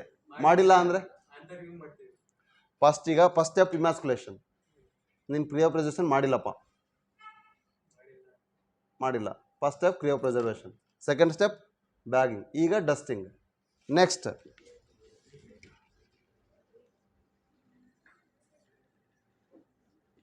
ಅದಕ್ಕೆ ಬೇಕಾಗಿರೋ ಕೆಮಿಕಲ್ಸ್ನು ಕೂಡ ಸಪ್ಲೈ ಮಾಡ್ತೀವಿ. ಆನಂತರ ಅದನ್ನು ರೀಬ್ಯಾಗಿಂಗ್ ಮಾಡಿ ಕ್ಲೋಸ್ ಮಾಡ್ತೀವಿ. ಯಾಕೆ? ಈಗ ಹಾಕಿರೋ ಡಸ್ಟಿಂಗ್ ಪೋಲನ್ ಗ್ರೇನ್ಸ್ನ ಬಿಟ್ಟು ಬೇರೆ ಪೋಲನ್ ಗ್ರೇನ್ಸ್ ಕೂಡ ಅದಕ್ಕೆ ಎಂಟ್ರಿ ಆಗಬಾರ್ದು, ಮತ್ತೆ ಅಲರ್ಜಿನ ಕಾಸ್ ಮಾಡ್ಬಾರ್ದು ಅನ್ನೋ ರೀಸನ್ಗೆ ಅದನ್ನು ಅವಾಯ್ಡ್ ಮಾಡ್ತೀವಿ. ದೆನ್ ಇದಾದಮೇಲೆ ಪರ್ ಪೀರಿಯಡ್ ಆಫ್ ಟೈಮ್ ಇದನ್ನು ಬಿಟ್ಟರೆ ಸಕ್ಸಸ್ಫುಲ್ ಫರ್ಟಿಲೈಸೇಷನ್ ಆಗುತ್ತೆ. ಆ ಫರ್ಟಿಲೈಸೇಷನ್ ಮೂಲಕ ನಮಗೆ ಬೇಕಾಗಿರೋ ಕ್ಯಾರೆಟ್ಗಳನ್ನ ನಾವಲ್ಲಿ ಎಕ್ಸ್ಪೆಕ್ಟ್ ಮಾಡ್ಬೋದು. So this how artificial hybridization is performed and it prevents the inbreeding depression. So it is one of the method of plant breeding. Plant ಬ್ರೀಡಿಂಗಲ್ಲೂ ಕೂಡ ಇದೇ ರೀತಿ ಮಾಡ್ತೀವಿ. ಕ್ಲಿಯರ್ ಇದೆ? ಇಷ್ಟು ಅರ್ಥ ಆಗಿದೆಯಾ? ಸೊ ಇಷ್ಟೆಲ್ಲ ಫರ್ಟಿಲೈಸೇಷನ್ ಆದಮೇಲೆ what after that is post fertilisation ಅಲ್ವಾ? ಓಕೆ. ಆದರೆ ಈಗ ನಾವು ಕ್ರಾಸ್ ಪಾಲಿನೇಷನ್ಸ್ನ ಮಾತಾಡ್ತಾ ಬಂದ್ವಲ್ಲ, ಅಲ್ಲಿ ಪಾಲಿನೇಟರ್ಸ್ ಬೇಕು, ಕರೆಕ್ಟ್? ಸೊ ನಿನ್ನೆ ನಾವು ಮಾತಾಡಬೇಕಾದ್ರೆ ವಿಂಡ್ ಪಾಲಿನೇಷನ್ ಬಗ್ಗೆ ಮಾತಾಡಿದ್ವಿ, ವಾಟರ್ ಪಾಲಿನೇಷನ್ ಬಗ್ಗೆ ಮಾತಾಡಿದ್ವಿ. ಸೊ ವಿಂಡ್ ಪಾಲಿನೇಷನ್ ಅಂದರೆ ಮೇಯ್ಸ್ ಬಗ್ಗೆ ಎಕ್ಸಾಂಪಲ್ ಕೊಟ್ಟಿವಿ. ವಾಟರ್ ಪಾಲಿನೇಷನ್ ಅಂದರೆ Hydrilla, that is epihydrophily. Hydrilla epihydrophily, Vallisneria epihydrophily, seagrass or Zostera that is hypohydrophily. ಇಷ್ಟು ಡಿಸ್ಕಸ್ ಮಾಡಿದ್ವಿ. ಅದೇ ರೀತಿಯಾಗಿ ರೈಟ್ ಬಯೋಟಿಕ್ ಏಜೆಂಟ್ಸ್ನ ಮಾತಾಡಬೇಕಾದ್ರೆ ಕೂಡ ನಾವು ಮಾತಾಡ್ತಾ ಇದ್ವಿ. There are the biotic agents which involves in the taking of pollen grain from one flower to another flower. But ಈಗ bat ಅಂತ ಡಿಸ್ಕಸ್ ಮಾಡಿದಾಗ ಬನಾನಾ ಪ್ಲಾಂಟಲ್ಲಿ ಪಾರ್ಥೆನೋಕಾರ್ಪಿಕ್ ಫ್ರೂಟ್ ಬರುತ್ತೆ, ಕರೆಕ್ಟ್? ಸೊ ಅಲ್ಲಿ ಪಾರ್ಥೆನೋಕಾರ್ಪಿಕ್ ಫ್ರೂಟ್ ಅಂದರೆ what is that mean? Seedless. ಹಾಗಾದ್ರೆ ಅಲ್ಲಿ pollen ಗ್ರೇನನ್ನು ಟ್ರಾನ್ಸ್ಫರ್ ಮಾಡೋ ಅವಶ್ಯಕತೆ ಇಲ್ಲ. ವಿತೌಟ್ ಫರ್ಟಿಲೈಸೇಷನ್ ಅಲ್ಲಿ ಫ್ರೂಟ್ ಬರೋದಿದೆ ಅಂತ ಅರ್ಥ. Parthenocarpic fruit means fertilisation absent. ಹಾಗಾದ್ರೆ ಪೋಲನ್ ಗ್ರೈನ್ ಯಾಕೆ ಟ್ರಾನ್ಸ್ಫರ್ ಆಗಬೇಕು? ಪೋಲನ್ ಗ್ರೈನಲ್ಲಿ ಏನಾಗುತ್ತೆ ಅಂದರೆ ರಾಬರಿ ಆಗುತ್ತೆ. That is called pollen robbers. There are some organisms which only visit the flower to get the source of food as a pollen. Pollen ನಾವು ಏನು ಮಾಡ್ತೇವೆ? Food ಆಗಿ ಕನ್ಸ್ಯೂಮ್ ಮಾಡ್ತೇವೆ. ಅವನ್ನ ನಾವು ಪೋಲನ್ ರಾಬರ್ಸ್ ಅಂತ ಕರಿತೀವಿ. ಕೆಲವು ಇನ್ಸೆಕ್ಟ್ಸ್ ಕೂಡ ಹೀಗೆ ಮಾಡ್ತವೆ, ರೈಟ್? ಇದು ಒನ್ ಥಿಂಗ್. ಅದೇ ರೀತಿಯಾಗಿ there are some flowers which gives the mutualism reaction. ಎರಡು ಇಂಟ್ರಾಕ್ಷನ್ ಹೇಗಿರುತ್ತೆ ಅಂದರೆ ಮ್ಯೂಚುವಲಿಸ್ಟಿಕ್ ಆಗಿರುತ್ತೆ. ಹೇಗೆ? it gives nectar or it will gives place to lay the egg or it will gives pollen. These three are rewards which are given to the pollinator. Pollinator ಇದರ pollination mechanism ಮಾಡೋದಕ್ಕೆ ಇದಕ್ಕೆ ಏನು ಕೊಡುತ್ತೆ? ರಿವಾರ್ಡನ್ನು, ಅಂದರೆ ಒಂದು ಪೋಲನ್ ಗ್ರೈನನ್ನು ಕೊಡುತ್ತೆ. ಎಲ್ಲ pollen grain ಅದೇ ಕನ್ಸ್ಯೂಮ್ ಮಾಡಲ್ಲ, ಆವಾಗ ಇಲ್ಲ ಒಂದು ಕಡೆ ಡಸ್ಟ್ ಮಾಡಿ ಅದು ಪಾಲಿನೇಷನ್ ಮಾಡ್ದಂಗೆ ಆಯಿತು. ಎರಡನೇದು ನೆಕ್ಟರನ್ನು ಕೊಡುತ್ತೆ. ಮೂರನೇದು ಕೆಲವೊಂದಕ್ಕೆ ಎಗ್ಗನ್ನು ಲೇ ಮಾಡಲಿಕ್ಕೆ ಸ್ಪೇಸ್ ಕೊಡುತ್ತೆ. ಕೆಲವೊಂದು ಲಾರ್ವಾ ಸ್ಟೇಜ್ ಆಗ್ತಿದ್ದಂಗೆ ಹೊರಗಡೆ ಬರ್ತವೆ. ಸೊ ಬೆಸ್ಟ್ ಎಕ್ಸಾಂಪಲ್ ನಾವು ನಿನ್ನೆ ಮಾತಾಡಿದಂಥದ್ದು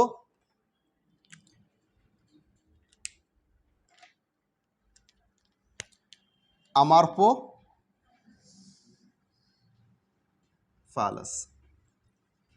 And in our NCERT another one plant name is given, that is egg. ಏನಿದು ಅಂದರೆ they gives the space to lay the eggs. Eggs lay ಆಗುತ್ತೆ. ಯಾವ್ದು? ಇನ್ಸೆಕ್ಟ್ಸ್. ಯಾವ ಇನ್ಸೆಕ್ಟ್ಸ್? ಎಸ್ಪೆಷಲಿ ಮಾತ್. ಯಾವ ಮಾತು? ದಟ್ ಈಸ್ ಪ್ರೊನುಬಾ ಮಾತ್. ಅದನ್ನ ಯೊಕ್ಕ ಮಾತ್ ಅಂತ ಕೂಡ ಕರಿತೀವಿ. This lays the egg inside these flowers and when it gets the pollen grains it will consumes it and then it will gets released as in the form of larva. Larval stage ತನಕ ಅದರಲ್ಲಿ develop ಆಗಿ ಆ larva ಏನಾಗುತ್ತೆ? ಪ್ರೊನುಬಾ ಮೌತಿಂದು ಅಥವಾ ಎಕ್ಕ ಮೌತಿಂದು ಹೊರಗಡೆ ಬರುತ್ತೆ. So that is released or that comes out in the form of larva.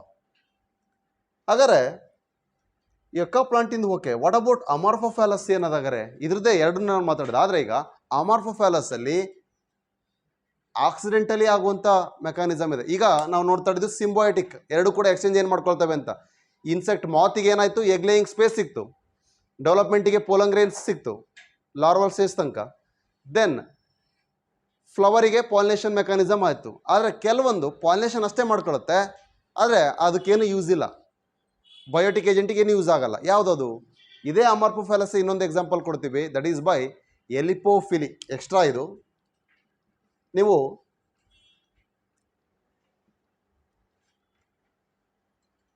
ಅಮಾರ್ಫೋಫಿಲಸ್ ಅಂದರೆ ಯಾವುದು ಅಂತ ಅಸ್ಯೂಮ್ ಮಾಡ್ಕೊಂತಿದ್ದೀರಾ? Largest flower. ನೀವು ಲಾರ್ಜೆಸ್ಟ್ ಫ್ಲವರ್ ಅಂದರೆ ರಫ್ಲೆಶಿಯಾ ಅರ್ನಾಲ್ಡಿ ಅಂತ ತಾನೇ ಓದಿರೋದು. Actually both are same. Rafflesia arnoldii. Arnold ಅಂದ್ರೇನು? Body builder. ಅರ್ನಾಲ್ಡ್ ದೈತ್ಯ, ರೈಟ್? ಅದಕ್ಕೋಸ್ಕರನೇ ರಫ್ಲೆಶಿಯಾನ ಕಂಡಿಡಿದಾಗ ರಫ್ಲೆಶಿಯಾ ಅರ್ನಾಲ್ಡೆ ಅಂತ ನೇಮ್ ಕೊಟ್ಟರು. ಓಕೆ, ಸೊ ಅಮಾರ್ಫೋಫ್ಯಾಲಸ್ ಅನ್ನೋ ಕಾಮನ್ ನೇಮ್ ರಫ್ಲೆಶಿಯಾ ಅರ್ನಾಲ್ಡೆ ಅನ್ನೋದು ಸೈಂಟಿಫಿಕ್ ನೇಮ್. ಹೆಚ್ಚು ಕಡಿಮೆ ಪ್ರಜ್ವಲ್ನ ಹರ್ಷನ ಬಿಟ್ಟು ಇನ್ನೆಲ್ಲರೂ ನಾವು ಮುಳ್ಕೋಬೋದು ಅದರಲ್ಲಿ. ಯಾಕೆಂದರೆ it is around 6 feet height.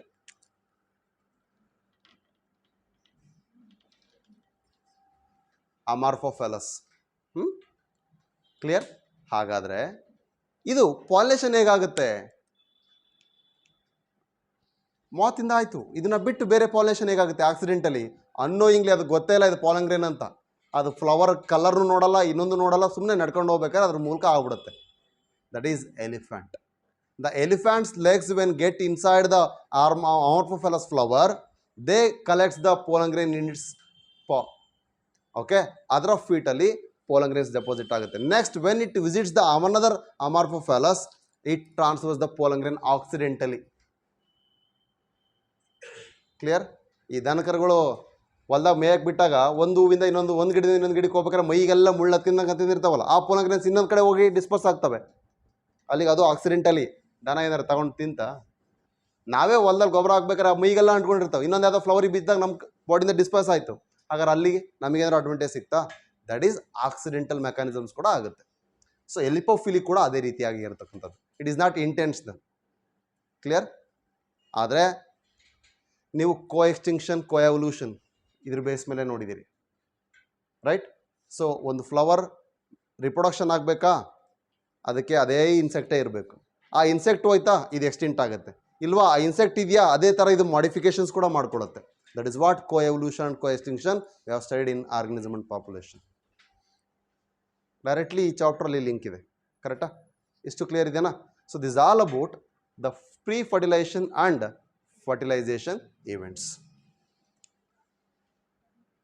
ಏನಾಯ್ತಮ್ಮ, ಅಲ್ಲಿಗೆ ಹೋಯ್ತು ಅಂತನಾ? ಇಲ್ಲ, ಅದ್ರ ಫ್ಲವರ್ ಥಿಕ್ನೆಸ್ ನೋಡ್ರೆ ನೀವು ಹೆಚ್ಚು ಕಮ್ಮಿ ಅದರಲ್ಲಿ ಒಂದು 3 ಜೊತೆ ಡ್ರೆಸ್ ಮಾಡಿಸ್ಕೊಬೋದು. ಸೀರಿಯಸ್ಲಿ, ಅದರ ಪೆಟಲ್ಸ್ ಎಷ್ಟು ಥಿಕ್ನೆಸ್ ಇರುತ್ತೆ ನೋಡಿರ್ಬೇಕಾರೆ. ಸಿಗಲ್ಲ ಇಲ್ಲಿ, ಬಟ್ ಜಸ್ಟ್ ಸರ್ಚ್ ಮಾಡಿ ನೋಡಿ, ಹಾಂ, ಗೊತ್ತಾಗ್ತದೆ ನಿಮಗೆ. ಫ್ಲವರ್ ಹೋದ್ರೆ ಏನು ಪ್ರಾಬ್ಲಮ್ ಇಲ್ಲ, ಅದ್ರ ಲೀಫ್ ಹಾಳಾದ್ರೂ ಪ್ರಾಬ್ಲಮ್ ಇಲ್ಲ. ಪೋಲಂಗ್ರೇನ್ ತೊಗೊಂಡೋಗಿ ಇನ್ನೊಂದು ಕಡೆಗೆ ತೊಗೊಂಬಂದು ಇಲ್ಲಿ ತೊಗೊಂಬಂತು ಅಂದರೆ ಪಾಲಿನೇಷನ್ ಆಯಿತು. ಪೆಟಲ್ ಬೇಕಾಗಿದ್ದು ಎಲ್ಲಿ ತನಕ? ಪಾಲಿನೇಷನ್ ಆಗೋ ತನಕ. ಆದಮೇಲೆ ಏನು ತೊಗೊಂಡು ಏನು ಮಾಡ್ತೀವಿ? ಉದುರು ಹೋಗಲೇಬೇಕಲ್ಲ, ರೈಟ್? ಅಷ್ಟೇ, ಥಿಂಕ್ ಸಿಂಪಲ್. ಕರೆಕ್ಟ್ ಅಲ್ಲ? ಮದುವೆ ಮೇಕಪ್ ಯಾಕೆ ಅನ್ನಂಗೆ ಆತಮ್ಮ.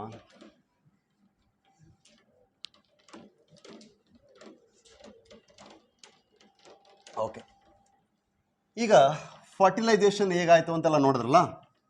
ಫರ್ಟಿಲೈಸೇಷನ್ ಆದಮೇಲೆ ಅಂದರೆ ಡಬಲ್ ಫರ್ಟಿಲೈಸೇಷನ್, ಸಿಂಗಾಮಿ ಟ್ರಿಪಲ್ ಫ್ಯೂಷನ್ ಆದಮೇಲೆ ಏನೇನಾಗ್ತದೆ ಫ್ಲವರಿನ ಸ್ಟ್ರಕ್ಚರ್ಸ್ಗಳಿಗೆ ನೋಡ್ತಾ ಬರೋಣ, right?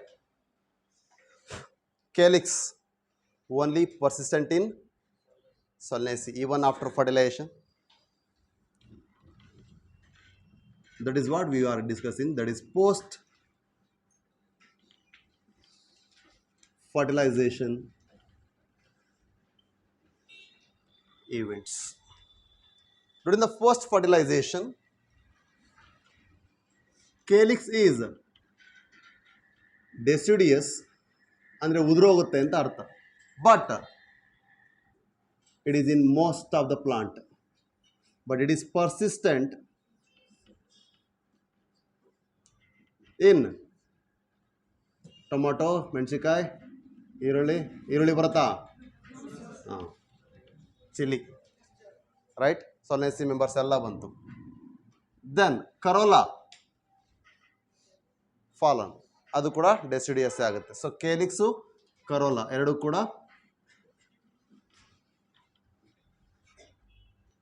Deciduous, but calyx persistent. Then ಈಗ ಫೀಮೇಲ್ ರಿಪ್ರೊಡಕ್ಟಿವ್ ಸಿಸ್ಟಮ್ ಬಗ್ಗೆ ನಾವು ಮಾತಾಡಬೇಕಾಗುತ್ತೆ. ಯಾಕೆಂದರೆ ಆಂಡೋಶಮ ಆಲ್ರೆಡಿ ಮಾತಾಡಿದ್ದೀವಿ, ಎಲ್ಲ ಟೆಪಿಟಮ್ ಎಲ್ಲ ಡಿಐಸ್ ಆಗುತ್ತೆ, ಡಿಜೆನೆಟ್ ಆಗುತ್ತೆ, ಮಿಡಲ್ ಲೇಯರ್ ಡಿಜೆನೆಟ್ ಆಗುತ್ತೆ, ಔಟರ್ ಮೋಸ್ಟ್ ಎಂಡೋಥೀಶಿಯಮು ಮತ್ತು ಎಪಿಡರ್ಮಿಸ್ ಎರಡು ಕೂಡ ಸ್ಟೋಮಿಯಮ್ನ ಫಾರ್ಮೇಷನ್ ಮಾಡಿ ಅವು ಕೂಡ ಓಪನ್ ಆಗ್ತವೆ. ಆ ನಂತರ ಎಲ್ಲವೂ ಡಿಜೆನೆಟ್ ಆಗ್ತವೆ. ಅದು ಮುಗೀತು ಅಲ್ಲಿಗೆ. ಹಾಗಾದ್ರೆ ಈಗ ಫೀಮೇಲ್ ರಿಪ್ರೊಡಕ್ಟಿವ್ ಸಿಸ್ಟಮಲ್ಲಿ ಓವರಿ ಏನಾಗುತ್ತೆ? Fruit, ovarian wall, fruit wall,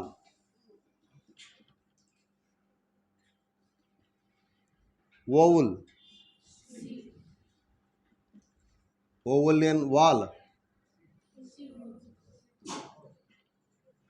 outer integument, which is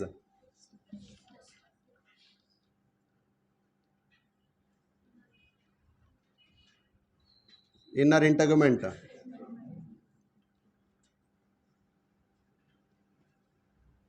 then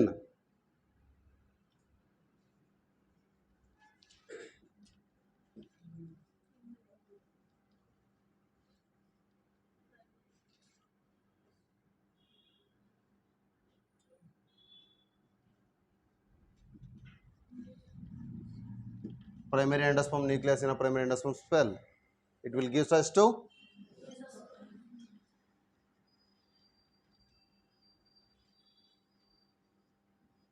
right Oval ಒಳಗಡೆ. Next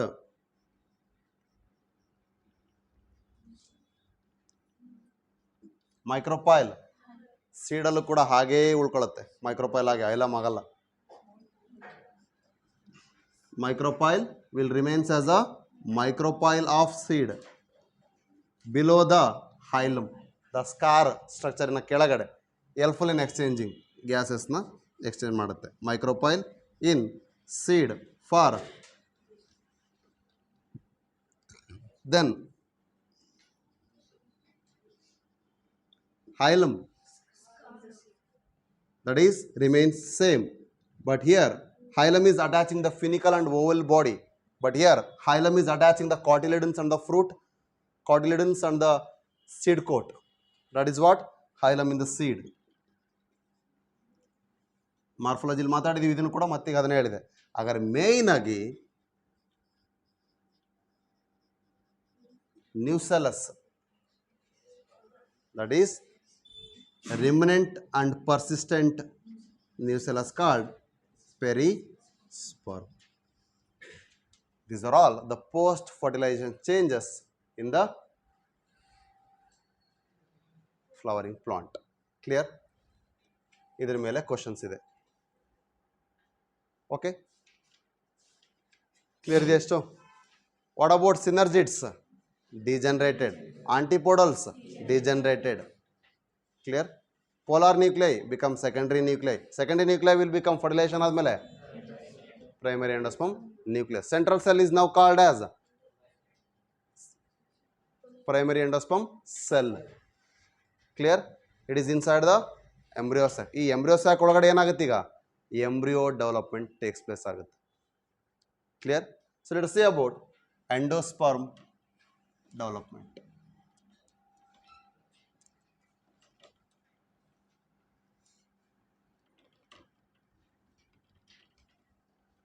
Okay, what is endosperm? Endosperm ಅಂದರೆ ಸೀಡ್, ಸೀಡಿನ ಒಳಗಡೆ ಇರತಕ್ಕಂಥ ಕಂಟೆಂಟ್. ಏನಕ್ಕೆ? To encourage the development of embryo. So ಎಂಬ್ರಿಯೋಗೆ nourish ಮಾಡ್ತಕ್ಕಂಥ special cells ಏನಿದಾವೆ ಅವುಗಳನ್ನ ನಾವು ಎಂಡೋಸ್ಪರ್ಮ್ ಅಂತ ಕರಿತೀವಿ. They are modified, they are by the primary endosperm nucleus. They are nothing but result of triple fusion. So endosperm is directly developed from repeated cleavages. See, towards the callosal pole, the triploid primary endosperm nucleus is there, that will undergo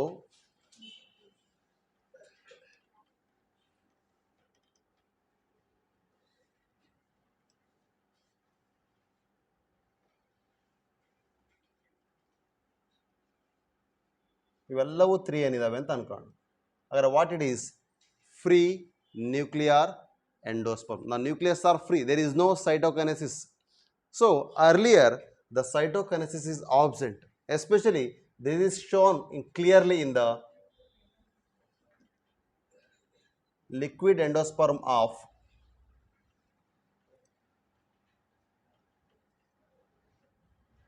coconut. Okay, but later when it gets matures, that leads to the formation of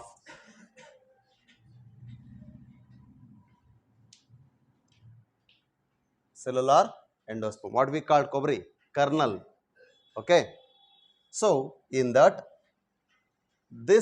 each will get develops this individual wall. They are becoming solidified endosperm, that is called cellular endosperm in mature condition.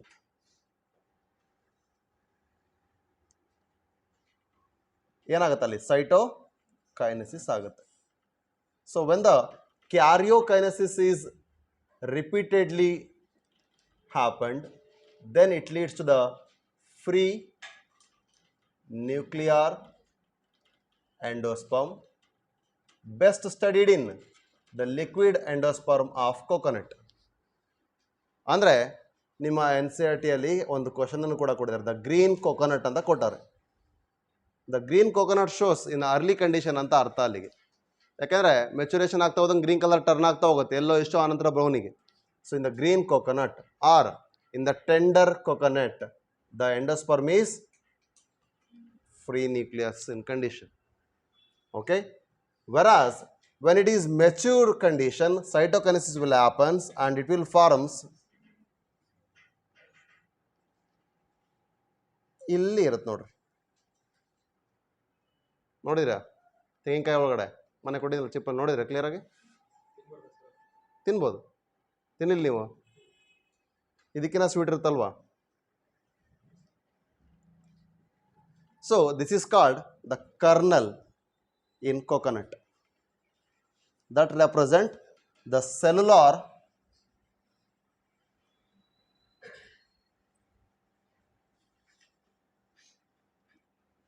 endosperm. ಹಾಗಾದ್ರೆ primary endosperm nucleus ಇರೋದು ಇದರ್ free nuclear endosperm ಅನ್ನು formation ಮಾಡುತ್ತೆ ಅಥವಾ cellular endosperm ಅನ್ನು formation ಮಾಡುತ್ತೆ ಅಂತ ನೋಡಿದ್ವಿ. What about the zygote? ಅಲ್ಲಿ ತನಕ ಝೈಗೋಟ್ ಏನು ಮಾಡ್ತಿರುತ್ತೆ? Zygote is in a resting stage. Zygote ಈಗ ಮಲ್ಕೊಂಡಿದೆ. ಯಾವಾಗ ಸ್ವಲ್ಪ ಅಮೌಂಟ್ ಸ್ಟಾರ್ಟ್ ಆಗಿದೆ, ಎಂಡೋಸ್ಪರ್ಮ್ ಸ್ವಲ್ಪ ಫಾರ್ಮೇಷನ್ ಆಗಿದೆ ಅಂತ ಗೊತ್ತಾಗುತ್ತೆ, ಅಲ್ಲಿಂದ it starts to become a develop in one wall layer that is called oospore. Okay, ಇಲ್ಲಿಂದ ಏನಾಗುತ್ತೆ, ಆ oospore ನೆಕ್ಸ್ಟ್ ಆಂಟಿಕ್ಲೈನಲ್ ಪೆರಿಕ್ಲೈನಲ್ ಅಂದರೆ ಟ್ರಾನ್ಸ್ವರ್ಸ್ ವರ್ಣ ಇಲ್ಲ ಅಂದರೆ ವರ್ಟಿಕಲ್ ಡಿವಿಷನ್ಸನ್ನು ಆಗ್ತಾ ಹೋಗುತ್ತೆ. ಕಲಾಜಲ್ ಎಂಡ್ ಕಡೆಗೆ, ಮೈಕ್ರೋಪೈಲರ್ ಎಂಡ್ ಕಡೆಗೆ ಅದರದ್ದೇ ಆದಂಥ ಸೆಲ್ಸ್ಗಳನ್ನ ಡೆಪಾಸಿಟ್ ಮಾಡ್ತಾ ಹೋಗುತ್ತೆ.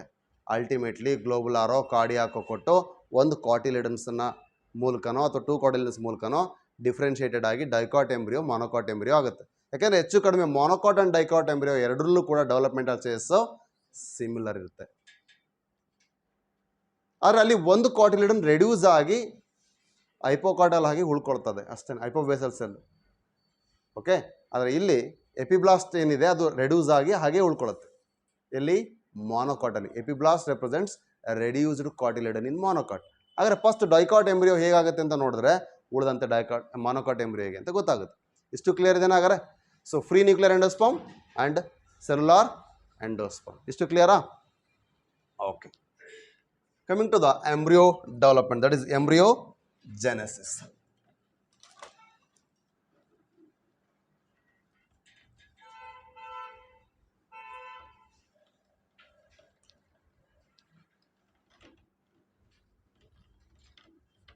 So where the embryogenesis is taking place, Deepika?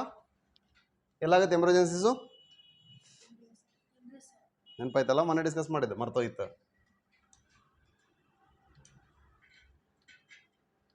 Embryogenesis, the major event that takes place in the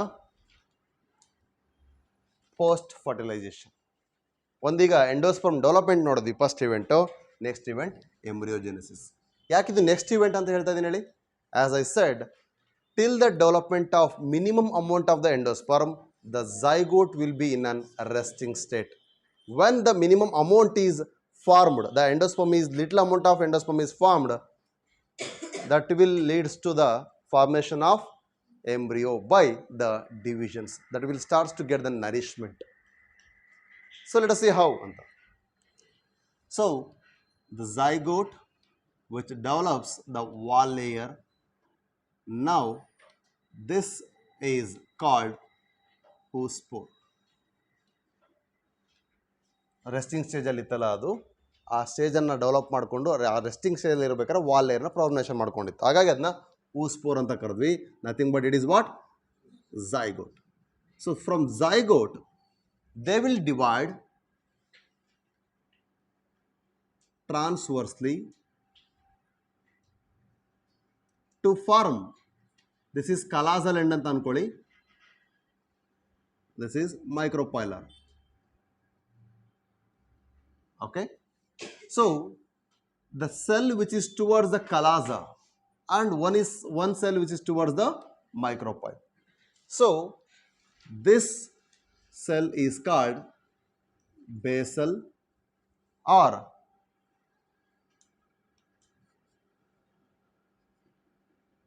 suspensor cell, and another cell is called apical or terminal cell.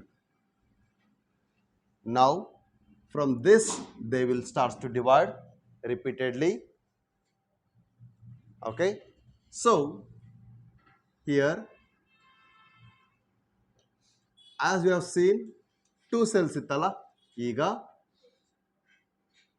this will undergo transversal division and this will undergo longitudinal division. This is representing T-shaped embryonic stage.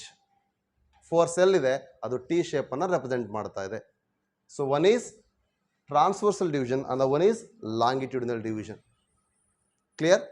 Likewise, ಈಗ T shaped ನ next ಏನಾಗುತ್ತೆ ಅಂದರೆ ಈ ಸಸ್ಪೆನ್ಸರ್ cells ಇದಾವಲ್ಲ, they will start to divide repeatedly up to gaining 6 to 8 cell.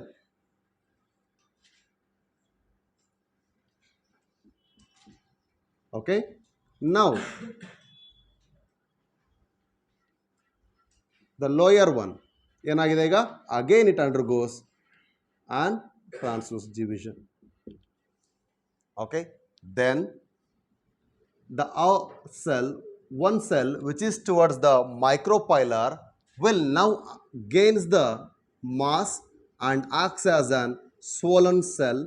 That swollen cell is called ostoria. The ostorial cell will nourish the embryonic part by gaining the nutrient. ನಾವು ಆಸ್ಟೋರಿಯಾ ಅಂತ ಎಲ್ಲಿ ಮಾತಾಡಿದ್ವಿ ನೆನಪಿದೆಯಾ? Morphology ಒಳಗಡೆ parasitic roots ಅನ್ನು ಮಾತಾಡ್ಬೇಕಾದ್ರೆ sucking roots ಅಂತ ಮಾತಾಡಿದ್ವಿ. ಇನ್ ಕಸ್ಕುಟ, ಲೊರಾಂಥಸ್, ವಿಸ್ಕಮ್ ಇವೆಲ್ಲ ಹೇಳಿದ್ವಲ್ಲ ಪ್ಯಾರಾಸೈಟಿಕ್ ಪ್ಲಾಂಟ್. ಹಾಗಾದ್ರೆ ಈ ಆಸ್ಟೋರಿಯಾ ಅಂತ ಕರೆದಿರೋದು ಅದಕ್ಕೇನೆ. Haustorial cells will suck the nutrition ಅಥವಾ ನರಿಶ್ಮೆಂಟನ್ನು ಏನು ಮಾಡ್ಕೊಳ್ತವೆ, ಅಬ್ಸರ್ವ್ ಮಾಡ್ಕೊಳ್ತಿದ್ದಾವೆ. ಹಾಗಾಗಿ ಅಬ್ಸರ್ವ್ ಮಾಡಿಕೊಂಡು ನೆಕ್ಸ್ಟ್ ಇಲ್ಲಿ ಸೆಲ್ಸ್ಗೆ ಕೊಡ್ತವೆ. ಓಕೆ, ಈಗ ಈ ಸೆಲ್ಸ್ ಏನು 4 ಸೆಲ್ಸ್ ಇದಾವಲ್ಲ, now they will divide and forms the octant condition. Octant ಅಂದ್ರೆ ಏನು? 8. ಆಕ್ಟೆಂಟ್ ಅನ್ನೋದು ಯಾವ ರೀತಿ ಅರೇಂಜ್ ಆಗಿದೆ ಅಂದರೆ, the 4 cells are arranged in 2 tiers. ಒಂದಾದ್ಮೇಲೆ ಇನ್ನೊಂದು, ಎರಡರ ಮೇಲೆ 2 ಲೇಯರ್ ಅರೇಂಜ್ ಆಗಿದ್ದಾವೆ. The 2 tiers layer represent octant condition of apical cell. Okay, clear? One cell which is towards callus and one cell which is towards micropyle. ಅಂದರೆ mainly here the cell which is towards this octant conditions ಅಲ್ಲಿರುವಂಥದ್ದು hypobasal cell ಅಂತ ಕರಿತೀವಿ. Okay, so another one cell which is called epibasal cell. So epibasal cell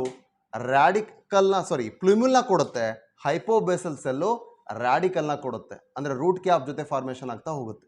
so likewise now that gives rise to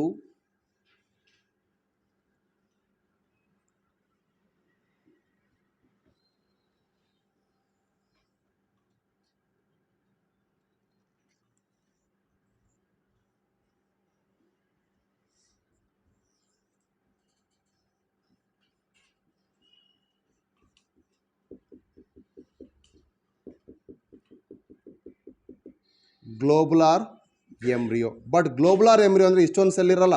it is only 16 celled ಬಂತು ಅಂದರೆ that represents globular embryo.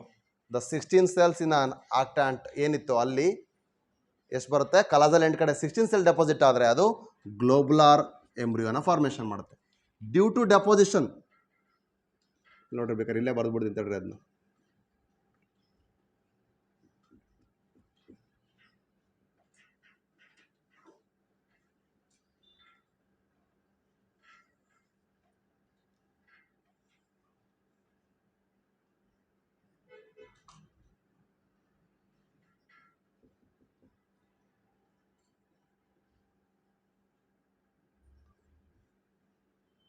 Schematically ತೋರಿಸೋದಿನ ಅಷ್ಟೇ ನಾನು. Okay, this represent what, 16 celled condition. This 16 celled condition is called globular embryo. ಈ globular embryo develop ಆದ ತಕ್ಷಣ next ನೋಡಿ, due to the embryonal cells ಏನಿದಾವೆ ಇವು ಆಕ್ಟಿವ್ಲಿ ಡಿವೈಡ್ ಆಗ್ತಾ ಬರ್ತವೆ. ಸೊ ಆಕ್ಟಿವ್ಲಿ ಡಿವೈಡ್ ಆಗ್ತಾ ಹೋದಾಗ large number of cells deposit ಆಗ್ತಾ ಬರುತ್ತೆ.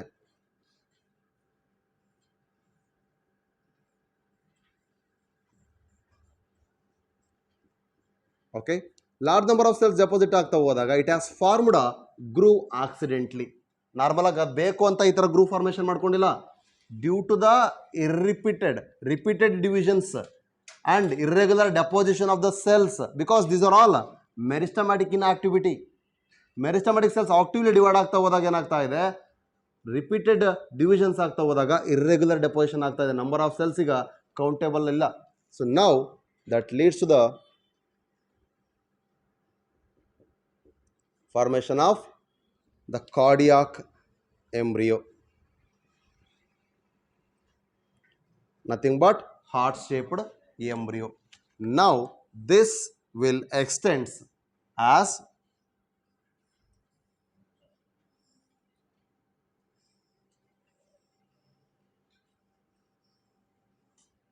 ಕರ್ವ್ಡ್ ಕಂಡೀಷನ್ಸ್ಗೆ ಎಕ್ಸ್ಟೆಂಡ್ ಆಗುತ್ತೆ. ಈ ಕರ್ವ್ಡ್ ಕಂಡೀಷನ್ಸಲ್ಲಿ ಎಕ್ಸ್ಟೆಂಡ್ ಆಗಿರುವಂಥದ್ದೇ ಎಪಿಕಾಟೈಲ್ ರೀಜನ್ಸಿಂದ ಹೈಪೋಕಾಟೈಲ್ ರೀಜನ್ಸಿಂದ. ಏನು ಎಪಿಬೇಸಲ್ ಸೆಲ್ ಅಂತ ಕಾಣಿದ್ವಲ್ಲ, ಅವುಗಳೇನಾಗ್ತವೆ ಹೈಪೋಕಾಟೈಲ್ ಮತ್ತು ಎಪಿಕಾಟೈಲ್ ರೀಜನ್ಸ್ ಅಂತ ಕರಿತೀವಿ. ಎಪಿಕಾಟೈಲ್ ಅಂದರೆ ಕಾಟಿಲಿಡನ್ಸ್ಗಿಂತ ಮೇಲ್ಗಡೆ ಬರ್ತಕ್ಕಂಥ ಆಕ್ಸಿಸ್ ಲೀಫ್ ಲೈಕ್ ಸ್ಟ್ರಕ್ಚರ್ಸ್ ಅವನ್ನ ಎಪಿಕಾಟೈಲ್ ಅಂತ ಕರೆದ್ವಿ. ಹೈಪೋಕಾಟೈಲ್ ಕಾಟಿಲಿಡನ್ಸ್ಗಿಂತ ಕೆಳಗಡೆ ಬರ್ತಕ್ಕಂಥ ಲೀಫ್ ಲೈಕ್ ಸ್ಟ್ರಕ್ಚರ್ಸು ಅಥವಾ ಆ ಸ್ಟೋರೇಜ್ ಸ್ಟ್ರಕ್ಚರ್ಸ್ಗೆ ಏನಂತ ಕರಿತೀವಿ, ಹೈಪೋಕಾಟೈಲ್ ಅಂತ ಕರಿತೀವಿ.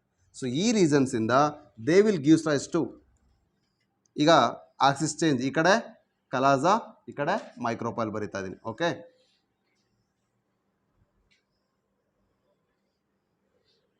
this is representing what? So these two are, this is what? Hypocotyl. This is showing root cap. This is root apex. ಅಂದರೆ ಯಾವುದು? ರೂಟ್ ಇನಿಷಿಯೇಟ್ ಮಾಡೋವಂಥದ್ದು radical. And this is shoot apex ಅಥವಾ ಪ್ಲ್ಯೂಮ್ಯೂಲ್ ಅನ್ನು ಕೊಡ್ತಾ ಇದೆ. So this how a dicot embryo is formed. ಸೊ ನೋಡಿ, from a single spore from a resting stage to development of endosperm initiate ಆದ ತಕ್ಷಣ, ಸ್ವಲ್ಪ ಮಿನಿಮಮ್ ಅಮೌಂಟ್ ಆಫ್ ಎಂಡೋಸ್ಪರ್ಮ್ ಬಂದ ತಕ್ಷಣ it will starts to getting out of the resting state. when it comes out of the resting state, it will starts to divide a vertical division, transverse division. So once it starts the transverse division, it is the forming two type of cells. One is suspensor cell, which is helpful in absorbing the nutrient. So that's why it is forming astoria. Suspensor cell astoria formation madiddu. And then another cell which is at the callosal end, that is forming apical cell or basal cell or terminal cells. ಇದು basal cell, ಇದು apical cell or terminal cell, ಅಥವಾ ಇದನ್ನ ಏನಂತ ಕರಿಬೋದು, embryonal cells ಅಂತ ಕರಿಬೋದಾ? Okay, then they formed the apical cells are divided longitudinally ಅಥವಾ vertically, and basal cell are divided transversely, and later they are showing the appearance of T shaped. Then they will give such the formation of octant by transverse and vertical divisions. And now that cell is, which is in a globular condition, okay, when it is having 16 cell, and later due to the more deposition of active cell division of the meristem, they form the small groove or inward projection that gives the cardiac appearance, and ultimately it forms the curved cotyledons. That curved cotyledon is called torpedo. Torpedo is a condition where the cotyledons are curved. ಆ cotyledons ಸ್ವಲ್ಪ curve ಆಯ್ತಲ್ವಾ, so ಹಾಗಾಗಿ ಅದನ್ನು ನಾವೆಂತ ಕರಿತೀವಿ, right. So ಈ ರೀತಿಯಾಗಿ ಎಪಿಬೇಸಲ್ ಸೆಲ್ಸಿಂದ root ಜೊತೆ ಅಸೋಸಿಯೇಟ್ ಆಗಿ ರೂಟನ್ನು ಇನಿಷಿಯೇಟ್ ಮಾಡ್ತಾ ಬರುತ್ತೆ. ಹೈಪೋಬೇಸಲ್ ಸೆಲ್ಲಿಂದ ಎಪಿಬೇಸಲ್ ಸೆಲ್ ಅಂದರೆ upper, that is ಪ್ಲ್ಯೂಮ್ಯೂಲ್ಸನ್ನು, shoot ಅಪೆಕ್ಸನ್ನು formation ಮಾಡ್ತಾ ಬರುತ್ತೆ. ಹಾಗಾಗಿ ಇಲ್ಲಿ ಎರಡು ಕಾಟಿಲಿಡನ್ಸ್ ಕ್ಲಿಯರ್ ಆಗಿರೋದ್ರಿಂದ ಅದು ಡೈಕಾಟಿಲಿಡನ್ ಎಂಬ್ರಿಯೋ ಅಂತ ಕ್ಲಿಯರ್ ಆಗಿ ಗೊತ್ತಾಗುತ್ತೆ. But the same thing monocot embryo ಒಳಗಡೆ ಏನಾಗುತ್ತೆ ಅಂದರೆ,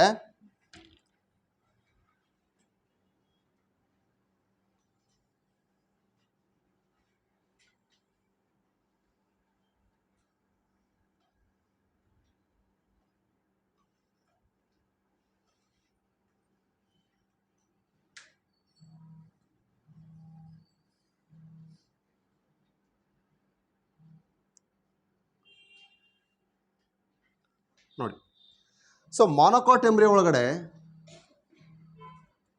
this is what epiblast. ಹಾಗಾದ್ರೆ ಇಲ್ಲೂ ಕೂಡ ಡೈಕಾಟಿಲಿಡನ್ ತರನೇ ಎರಡು ಕಾಟಿಲಿಡನ್ ಇದಾವೆ, ಆದರೆ epiblast is nothing but reduced cotyledon.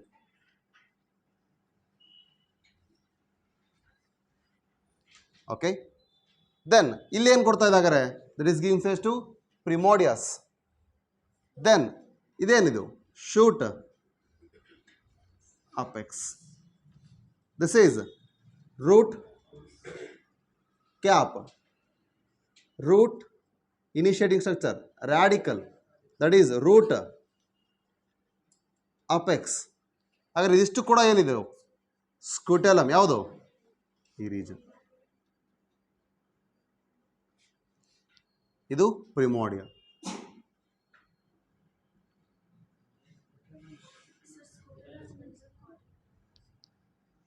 ಸ್ಕುಟೆಲಮ್ is nothing but cotyledon. ಇದೇನು,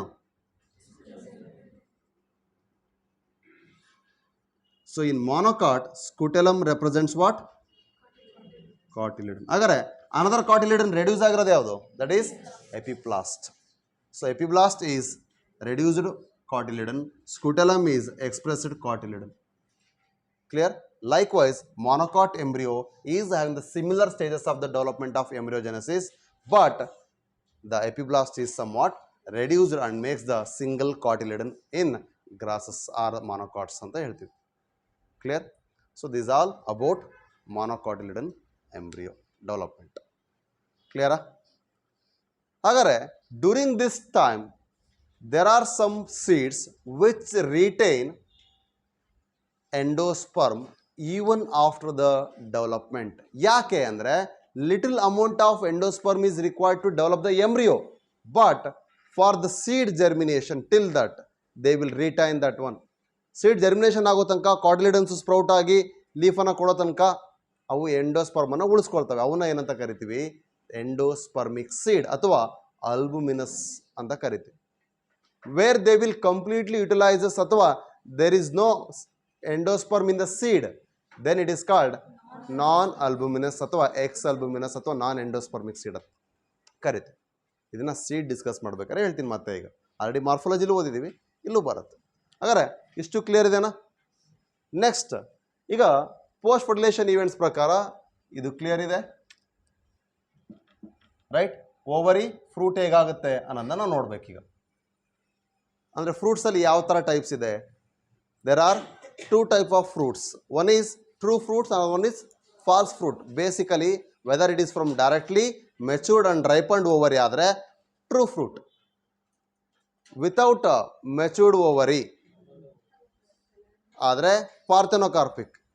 but other than the ovary fruit ಆಗಿ ಡೆವಲಪ್ ಆಗಲ್ಲ, ಅದ್ರ ಫರ್ಟಿಲೈಸೇಷನ್ ಆಗಿರುತ್ತೆ, ಆದರೆ ಅದನ್ನು ನಾವು ಫ್ರೂಟ್ ಅಂತ ಕನ್ಸ್ಯೂಮ್ ಮಾಡಲ್ಲ, ಅದು ಫ್ರೂಟ್ ಆಗಿ ಎಕ್ಸ್ಪೆಂಡ್ ಆಗಲ್ಲ.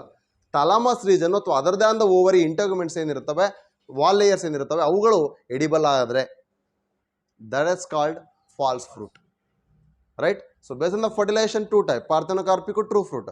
Based on the edibility and development, false fruit, true fruits, right? So ಹಾಗಾದ್ರೆ ವಾಟ್ ಈಸ್ ಪಾರ್ಥೆನೋಕಾರ್ಪಿಕ್ ಫ್ರೂಟ್ಸ್?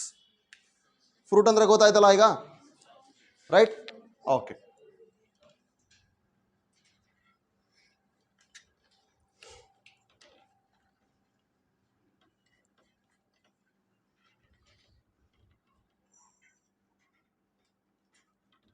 ಹಾಗಾದ್ರೆ ಅಲಿರಿನ್ ಲೇಯರ್ ಯಾವ್ದ್ರಿಂದ ಡೆವಲಪ್ ಆಗುತ್ತೆ?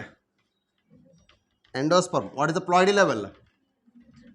ಕ್ಲಿಯರ್ ಆಯ್ತಾ ಇವತ್ತಾರೆ, right? Okay, coming back.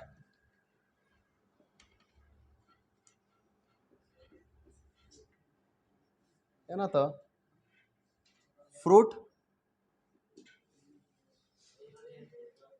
Triploid 3N. ಯಾಕೆ ಅಂದರೆ ಎಂಡೋಸ್ಪರ್ಮ್ ಅಂತ ಏನು ಹೇಳಿದ್ವಲ್ಲ ಮೊನೊಕಾಟಿಲಿಡನ್ ಸೀಡಲ್ಲಿ, ರೈಟ್? ಆ ಎಂಡೋಸ್ಪರ್ಮಿಗೆ ಅಟ್ಯಾಚ್ ಆಗಿ ಡೆವಲಪ್ ಆಗಿರತಕ್ಕಂಥದ್ದು, ಅದು ಪ್ರೊಟೆಕ್ಷನ್ ಕೊಡಲಿಕ್ಕೆ ಬಂದಿರತಕ್ಕಂಥ ಪ್ರೋಟೀನ್ ಅಷ್ಟೇ ಅದು. ಹಾಗಾಗಿ ಅದರಲ್ಲಿ ಕೂಡ ಡಿಪ್ಲಾಯ್ಡ್ ಇರಲ್ಲ, triploid. So what is fruit? It is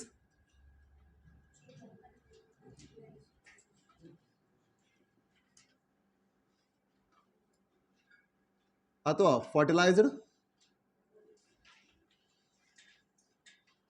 ovary, then it is called what? True fruit. If it is false,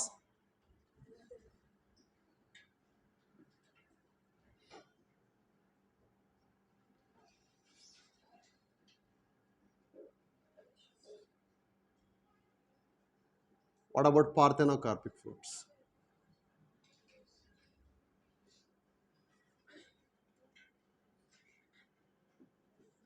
Parthenocarpic fruits are nothing but they are seedless fruits without fertilization. The fruit is developed. ಎಲ್ಲ ಮಾರ್ಫಾಲಜಿಲಿ ಮಾತಾಡಿದ್ದೀವಿ, right? Explanation ಬೇಕು ಅಂದರೆ ಕೇಳಬೇಕಾದ್ರೆ ಇನ್ನೊಂದ್ಸಲ ಹೇಳ್ತೀನಿ. So parthenocarpic fruits are developed from without fertilization. Example, ಈಗ ಬರ್ತಕ್ಕಂಥ grapes. Okay, why the parthenocarpy is encouraged? ಯಾಕೆ? Why parthenocarpy is encouraged? What is the advantage? First ಅದನ್ನ ಹೇಳ್ಬಿಡ್ರಿ. ಪಾರ್ಥೆನೋಕಾರ್ಪಿಂದ ಅಡ್ವಾಂಟೇಜ್ ಏನು? ಪ್ರಮೋದ್ನೇ ಹೇಳ್ಬೇಕು ನಂಗೆ. ಈಗ ಎಷ್ಟು ಸಲ ಜ್ಯೂಸ್ ಅಂಗಡಿ ಹೋಗಿ ಜ್ಯೂಸ್ ಕುಡಿದು ಬಂದಿರಿ? ಮನೆಗಾರ ಜ್ಯೂಸ್ ಮಾಡ್ಕೊಂಡಿರ? ಮಾಡಿಲ್ಲ? ಜ್ಯೂಸ್ ಕುಡಿದಿರ ಹೋಗ್ಲಿ? ಸೀಡ್ ಇದ್ರೆ ಏನಾಗುತ್ತೆ? Except pomegranate, parthenocarpic fruits are beneficial in juice industries. ಯಾಕೆ ಅಂದರೆ ಸೀಡನ್ನ ಡೆವಲಪ್ ಮಾಡೋಕ್ಕೆ ಬೇಕಾಗೋ ಎನರ್ಜಿ ಆ ಪಲ್ಪನ್ನು ಚೆನ್ನಾಗಿ ಡೆವಲಪ್ ಮಾಡಿದ್ರೆ ಫ್ರೂಟಿನ ಸೈಜ್ ಎನ್ಹಾನ್ಸ್ ಆಗುತ್ತೆ, ಪಲ್ಪ್ ಜಾಸ್ತಿ ಡೆಪಾಸಿಟ್ ಆಗುತ್ತೆ, ಶುಗರಿ ಕಂಟೆಂಟು ಅಥವಾ ಬೇಕಾಗಿರೋ ಎನರ್ಜಿ ಕೂಡ ಚೆನ್ನಾಗಿ ಡೆವಲಪ್ ಆಗುತ್ತೆ, ರೈಟ್? ಸೊ ಇನ್ ಜ್ಯೂಸಿ ಕಂಡೀಷನ್ಸ್ ಮೇಂಟೈನ್ ಮಾಡಲಿಕ್ಕೆ ಪಾರ್ಥೆನೋಕಾರ್ಪಿಕ್ ಫ್ರೂಟ್ಸ್ ಬೆನಿಫಿಟ್ಸ್. ಈಗ ಯಾಕೆ ಸೀಡ್ಲೆಸ್ ಗ್ರೇಪ್ಸ್ ಬರ್ತಾ ಇದೆ ಅಂದರೆ ಓನ್ಲಿ ರೀಸನ್ ಅದೇ. ಬೆಟರ್ ಒಂದ್ಸಲ ಕಿತ್ತಳೆ ಜ್ಯೂಸ್ ಮಾಡ್ಕೊಂಡು ನೋಡ್ರಿ ವಿತ್ ಸೀಡ್ಸ್. ಯಾವಾಗಾರು ಕುಡ್ದಿದ್ದೀರಾ? ಬೈ ಮಿಸ್ಸಾಗಿ ಒಂದು ಏನು ಬೇಡ, ಜಸ್ಟ್ ಒಂದೇ ಒಂದು ನಿಂಬೆಹಣ್ಣಿನ ಬೀಜನೋ ಅಥವಾ ಕಿತ್ತಳೆಹಣ್ಣಿನ ಬೀಜನೋ ತಿಂದ್ಬಿಡಿ. ತಿಂತೀರಾ? ಬೈ ಮಿಸ್ಸಾಗಿ ಹುಳಿ ಹಿಂಡಿದಾಗ ಏನಾರು ಒಂದೇ ಒಂದು ಚೂರು ಹೋದರೆ ಎಷ್ಟು ಇರುತ್ತೆ ಬಿಟ್ಟರ್ನೆಸ್, ನೋಡಿದಿರಲ್ಲ? ಹಾಂ, ಹಾಗಾಗಿ ಇಲ್ಲಿ ಮೇಯ್ನಾಗಿ ಆ ಒಂದು ಸೀಡನ್ನು ಡೆವಲಪ್ ಮಾಡಲಿಕ್ಕೆ ಏನೆಲ್ಲ ಆಯ್ತಲ್ಲ ನೋಡಿದಿರಲ್ಲ, ಈಗ ಅದೆಲ್ಲ ಉಳಿಯುತ್ತೆ. ಈಗ ಇಷ್ಟೆಲ್ಲ ಕೋಚಿಂಗ್ ಕೊಟ್ಟು ನಾನು ನಾಳೆ ಎಕ್ಸಾಮಲ್ಲಿ ಬರಲಿಲ್ಲ, ಎಕ್ಸಾಮ್ ಹೋಗಲಿಲ್ಲ ಅಂದರೆ ವೇಸ್ಟ್ ಅಲ್ಲ. ಹಾಗಾಗಿ ಕೋಚಿಂಗ್ ಕೊಡೋಕ್ಕೆ ನೀವು ಆರಾಮಾಗಿ ಮಕ್ಕೋಬೋದು, ನಾನು ಆರಾಮಾಗಿ ಮಕ್ಕೋಬೋದು, ಉಳಿಯತ್ತಲ್ಲ, ಕರೆಕ್ಟಾ? ಆ ಸೀಡ್ಲೆಸ್ ಫ್ರೂಟ್ಸನ್ನು ಡೆವಲಪ್ ಮಾಡ್ತಕ್ಕಂಥದ್ದು ಜ್ಯೂಸ್ ಇಂಡಸ್ಟ್ರಿ ಎನ್ಹಾನ್ಸ್ ಮಾಡಲಿಕ್ಕೆ. But there is an disadvantage in the juice industry itself, where seeds are juicy in nature, especially their testa is edible in pomegranate. ನಾವು ಪೊಮೊಗ್ರನೇಟಲ್ಲಿ ತಿನ್ನೋದು ಹಣ್ಣಲ್ಲ, ಸೀಡು ಅಲ್ಲ, ಸೀಡ್ ಮೇಲಿರೋ coat, juicy coat called testa. Testa ಏನಾಗಿದೆ? Juicy ಆಗಿದೆ. ಅದರೊಳಗಡೆ white ಇರುತ್ತಲ್ಲ ಅದು ಸೀಡ್, ಅದ್ರ ಮೇಲಿರೋ ಕೆಂಪುಗಿರುತ್ತಲ್ಲ ಅದು ಪಿಂಕಿಶ್ ಕಲರು ಅಥವಾ ರೆಡ್ಡಿಶ್ ಕಲರು, ಅದೇನು? Seed coat. ಅದರಲ್ಲೂ ಔಟರ್ ಲೇಯರ್ ಜ್ಯೂಸಿ ಆಗಿ ಎಕ್ಸ್ಪ್ಯಾಂಡ್ ಆಗಿರುತ್ತೆ. ಪೊಮೊಗ್ರನೇಟ್ ಕೆಲಸ ಅದು. ಹಾಗಾಗಿ ಪಾರ್ಥೆನೋಕಾರ್ಪಿಕ್ ಫ್ರೂಟ್ನ ಏನಾದ್ರು ನಾವು ಪೊಮೊಗ್ರನೇಟಲ್ಲಿ ಮಾಡಿಬಿಟ್ರೆ ಜ್ಯೂಸ್ ಇಂಡಸ್ಟ್ರಿಯನ್ನು ಕ್ಲೋಸ್ ಮಾಡ್ಕೊಂಡು ಹೋಗ್ಬೇಕು. ಕ್ಲಿಯರ್? ಇದು ಕ್ವಶನ್ ಕೇಳಿದ್ದಾರೆ, ನೆನಪಿರಲಿ. ಅರ್ಥ ಆಗ್ತಿದೆಯಾ?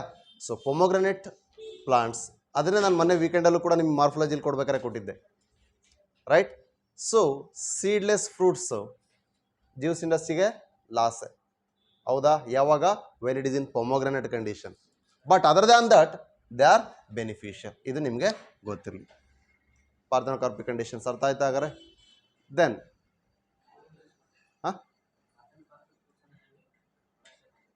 ಪಾರ್ಥೆನೋಕಾರ್ಪಿಕ್ ಫ್ರೂಟ್ಸನ್ನು ಹೇಗೆ ಜನರೇಷನ್ ಮಾಡ್ತಾರೆ ಅಂತ. ಓಕೆ, ಸೊ ಇಲ್ಲಿ ವಿತೌಟ್ ಫರ್ಟಿಲೈಸೇಷನ್ ಏನಾಗ್ತದೆ ಅಂದರೆ ಅಡ್ವಾಂಟೇಷಿಯಸ್ ಕಂಡೀಷನ್ಸಲ್ಲಿ without fertilization, that is apomixis ಅಂತ ಕರಿತೀವಿ. ಆಂಫಿಮಿಕ್ಸಿಸ್ ರೆಪ್ರೆಸೆಂಟ್ಸ್ ಸೆಕ್ಷುವಲ್ ರಿಪ್ರೊಡಕ್ಷನ್, ನೆನಪಿರಲಿ. ನೆಕ್ಸ್ಟ್ ಟಾಪಿಕೇ ಅದೀಗ. Amphimixis, it is nothing but sexual reproduction. Amphimixis ಅನ್ನೋದು ಸಿಂಗ್ಯಾಮಿ ಅನ್ನೋದು ಹೆಚ್ಚು ಕಮ್ಮಿ ಒಂದೇ. ಆಂಫಿ ಅಂದರೆ 2, ಮಿಕ್ಸಿ ಅಂದರೆ ಜಾಯ್ನಿಂಗ್. ಯಾವುದನ್ನು? ಗ್ಯಾಮೆಟ್ಸನ್ನು. ಹಾಗೆ ಎರಡು ಗ್ಯಾಮೆಟ್ಸ್ ಫ್ಯೂಸ್ ಆದರೆ ಅದನ್ನು ಸೆಕ್ಷುವಲ್ ರಿಪ್ರೊಡಕ್ಷನ್ ಅಂತೀವಿ. But there is another method that is called apomixis without fusion of gametes. either ಹೇಳ್ತೀನಿ ಅಪೋಸ್ಪೋರಿ ಆರ್ ಅಪೋಗ್ಯಾಮಿ, ಎರಡು ರೀತಿಯಲ್ಲಿ ಮಾಡ್ತೀವಿ. ರೈಟ್, ಇಲ್ಲಿ ಇಂಡಿವಿಜುವಲ್ಸೇ ಡೆವಲಪ್ ಆಗ್ತವೆ without fertilisation. The development of individual without fertilisation, ಇದು ಒಂದು ಕಾನ್ಸೆಪ್ಟ್ ಇದೆಯಾ. ಇದ್ರ ಜೊತೆಲೂ ಆಗ್ಬೋದು ನ್ಯಾಚುರಲ್ ಆಗಿ. ಒಂದು. ಎರಡನೇದು, we will identify the genes which are inducing the parthenocarpy. ಆ ಒಂದು ಕ್ಯಾರೆಕ್ಟರ್ಗಳನ್ನ ಅಪೋಮಿಕ್ಸಿಸಲ್ಲಿ ಹೆಂಗೆ ಜೀನ್ ಐಡೆಂಟಿಫೈ ಮಾಡಿ ಇಂಡ್ಯೂಸ್ ಮಾಡ್ತೀವಿ, ಇಲ್ಲೂ ಕೂಡ ಜೀನನ್ನು ಐಡೆಂಟಿಫೈಡ್ ಇಂಡ್ಯೂಸ್ ಮಾಡ್ಬೋದು. ಅಥವಾ ನಾವೇ ಆರ್ಟಿಫಿಷಿಯಲಿ ಅದರ ಇಂಟೆಗ್ಯುಮೆಂಟ್ಸು ಅಥವಾ ಅದರ ಎಂಬ್ರಿಯೋ ಸ್ಯಾಕಲ್ಲಿರ್ತಕ್ಕಂಥ ಎಕ್ಸೆಲ್, ರೈಟ್, ಅದು ಯಾವ ಕಂಡೀಷನ್ಲಿರುತ್ತೆ, ಎಂಬ್ರಿಯೋ ಸ್ಯಾಕಲ್ಲೇ ಹಾಪ್ಲೋಡ್ ಇರುತ್ತೆ, ಅದನ್ನೇ ಹಾಗೆ ಡಿಪ್ಲೋಡ್ ಆಗೋ ಥರ ಕ್ಲೀವೇಜ್ ಮಾಡೋದ್ರ ಮೂಲಕ ಮಾಡ್ಬೋದು. ರೈಟ್, ಸೊ ಅದಕ್ಕೆ ನಾವಲ್ಲಿ ಅಡ್ವಾಂಟೇಷಿಯಸ್ ಮತ್ತು ನಾರ್ಮಲ್ ಸಿಂಪಲ್ ಕಂಡೀಷನ್ಸಲ್ಲೂ ಕೂಡ ಪಾರ್ಥೆನೋಕಾರ್ಪಿಯನ್ನು ಇಂಡ್ಯೂಸ್ ಮಾಡ್ಬೋದು. ಸೊ ಪಾರ್ಥೆನೋಕಾರ್ಪಿ ಮೇನಾಗಿ ಇಂಡ್ಯೂಸ್ ಮಾಡೋದು ಯಾವುದರಿಂದ ಅಂದರೆ ಎರಡು ಹಾರ್ಮೋನ್, ಒಂದು ಆಕ್ಸಿನ್, ಇನ್ನೊಂದು ಗಿಬರ್ಲಿನ್. ಇದನ್ನು ಪ್ಲಾಂಟ್ ಗ್ರೋತ್ ಆ್ಯಂಡ್ ಡೆವಲಪ್ಮೆಂಟಲ್ಲಿ ಓದ್ತೀವಿ. So parthenocarpy is induced by the two phytohormones called auxin and gibberellin. ಮೇಯ್ನಾಗಿ ಇವೆರಡೇ ನೆನ್ಪಿಟ್ಕೊಳ್ರಿ ಅಷ್ಟೇ. So how parthenocarpy is induced ಅಂದರೆ ನಿಮ್ಮ NCERT ಪ್ರಕಾರ ಸಿಂಪ್ಲಿ ಆಕ್ಸಿನ್ ಆ್ಯಂಡ್ ಗಿಬರ್ಲಿನ್. ಈ ಚಾಪ್ಟರ್ಲು ಎಂಡಿಂಗಲ್ಲಿ ಕೊಟ್ಟಿದ್ದೀವಿ. Plant growth and development detail ಎಲ್ಲ ಕೊಟ್ಟಿದ್ದೀವಿ ರೋಲ್ನ ಅಲ್ವಾ. So that induced by auxin and gibberellin phytohormones. Clear ಆಯ್ತಾಗಾರೆ ಪಾರ್ಥೆನೋಕಾರ್ಪಿ ಹೇಗೆ ಇಂಡ್ಯೂಸ್ ಮಾಡ್ತೀವಿ, ಏನು ಅಡ್ವಾಂಟೇಜ್ ಏನು ಡಿಸ್ಅಡ್ವಾಂಟೇಜ್, ಇಷ್ಟು ಕ್ಲಿಯರ್ ಇದೆಯಾ. ದೆನ್ ವೆರಾಸ್ ಅಪೋಮಿಕ್ಸಿಸ್ ಮತ್ತು ಆಂಫಿಮಿಕ್ಸಿಸ್ಗೆ ವ್ಯತ್ಯಾಸ ಗೊತ್ತಾಗ್ತಿದೆ. ಹಾಗಾದರೆ ಆಂಫಿಮಿಕ್ಸಿಸ್ ಅಂದರೆ ಏನಂತ ಹೇಳಿದ್ವಿ, sexual reproduction. What about apomixis ಗುಂಡಿ Dhanush? It is functionally asexual reproduction but mimics sexual reproduction, right? So ಹಾಗಾಗಿ apomixis is nothing but it is asexual reproduction. Okay, it is formed by apogamy, apospory. ಇದನ್ನು ಅಪೋಮಿಕ್ಟಿಕ್ seeds ಹೇಗೆ ಮಾಡುತ್ತೆ, ಅದರ advantage ಏನು, normally seed ಅಂದ್ರೇನು, ಅದರಲ್ಲಿ ಬರ್ತಕ್ಕಂಥ ಟೈಪ್ಸ್ ಏನು, ಅದರ ಬಗ್ಗೆ ನಾನು ನೆಕ್ಸ್ಟ್ ಸೆಷನ್ನಲ್ಲಿ ಹೇಳ್ತೀನಿ. ಕ್ಲಿಯರ್? ಸೊ ಇವುಗಳ ಬಗ್ಗೆ ಮತ್ತೆ ಅಡ್ವಾಂಟೇಷಿಯಸ್ ಮತ್ತು ರಿಕರೆಂಟ್, ನಾನ್ ರಿಕರೆಂಟ್ ಈ ಥರನೂ ಕೂಡ ಬರುತ್ತೆ. ಅದ್ರ ಜೊತೆಗೆ ಪಾಲಿಯಮ್ರನಿ ಕೂಡ ಡಿಸ್ಕಸ್ ಮಾಡಬೇಕು. ಸೊ ನಾಟ್ ಟು ಫಿನಿಶ್ ಇನ್ ಅರಿ ಅವ್ರಿಗೆ ಬಿಟ್ಟಿದ್ದಾರೆ. ಸೊ ಹಾಗಾಗಿ ಇಲ್ಲಿ ವೈಂಡ್ ಅಪ್ ಮಾಡ್ತಾ ಇದ್ದೀನಿ. ಓಕೆ, ಸೊ ಇನ್ನು next session V will discuss regarding the seed. ಅದು ನ್ಯಾಚುರಲಿ ನಾರ್ಮಲ್ ಆಗಿರ್ತಕ್ಕಂಥ ಸೀಡ್ಸ್ ಬಗ್ಗೆ ಆಗಿರ್ಬೋದು, ಅಪೋಮಿಕ್ಟಿಕ್ ಸೀಡ್ಸ್ ಆಗಿರ್ಬೋದು, ಅದರೊಳಗಡೆ ಡೆವಲಪ್ ಆಗುವಂಥ ಎಂಬ್ರಿಯೋ ನಾರ್ಮಲಿ ಹೇಗೆ ಡೆವಲಪ್ ಆಗಿದೆ ನೋಡಿದ್ದೀವಿ. ಈಗ ಪಾಲಿಎಂಬ್ರಿಯಾನಿಕ್ ಹೇಗೆ ಬರುತ್ತೆ, ಸಿಂಪಲ್ ಪಾಲಿಎಂಬ್ರಿಯಾನಿ, ಅಡ್ವಾಂಟೇಷಿಯಸ್ ಪಾಲಿಎಂಬ್ರಿಯಾನಿ ಹೇಗೆ ಬರುತ್ತೆ ನೋಡೋಣ. ಕ್ಲಿಯರಾ? Okay, thank you.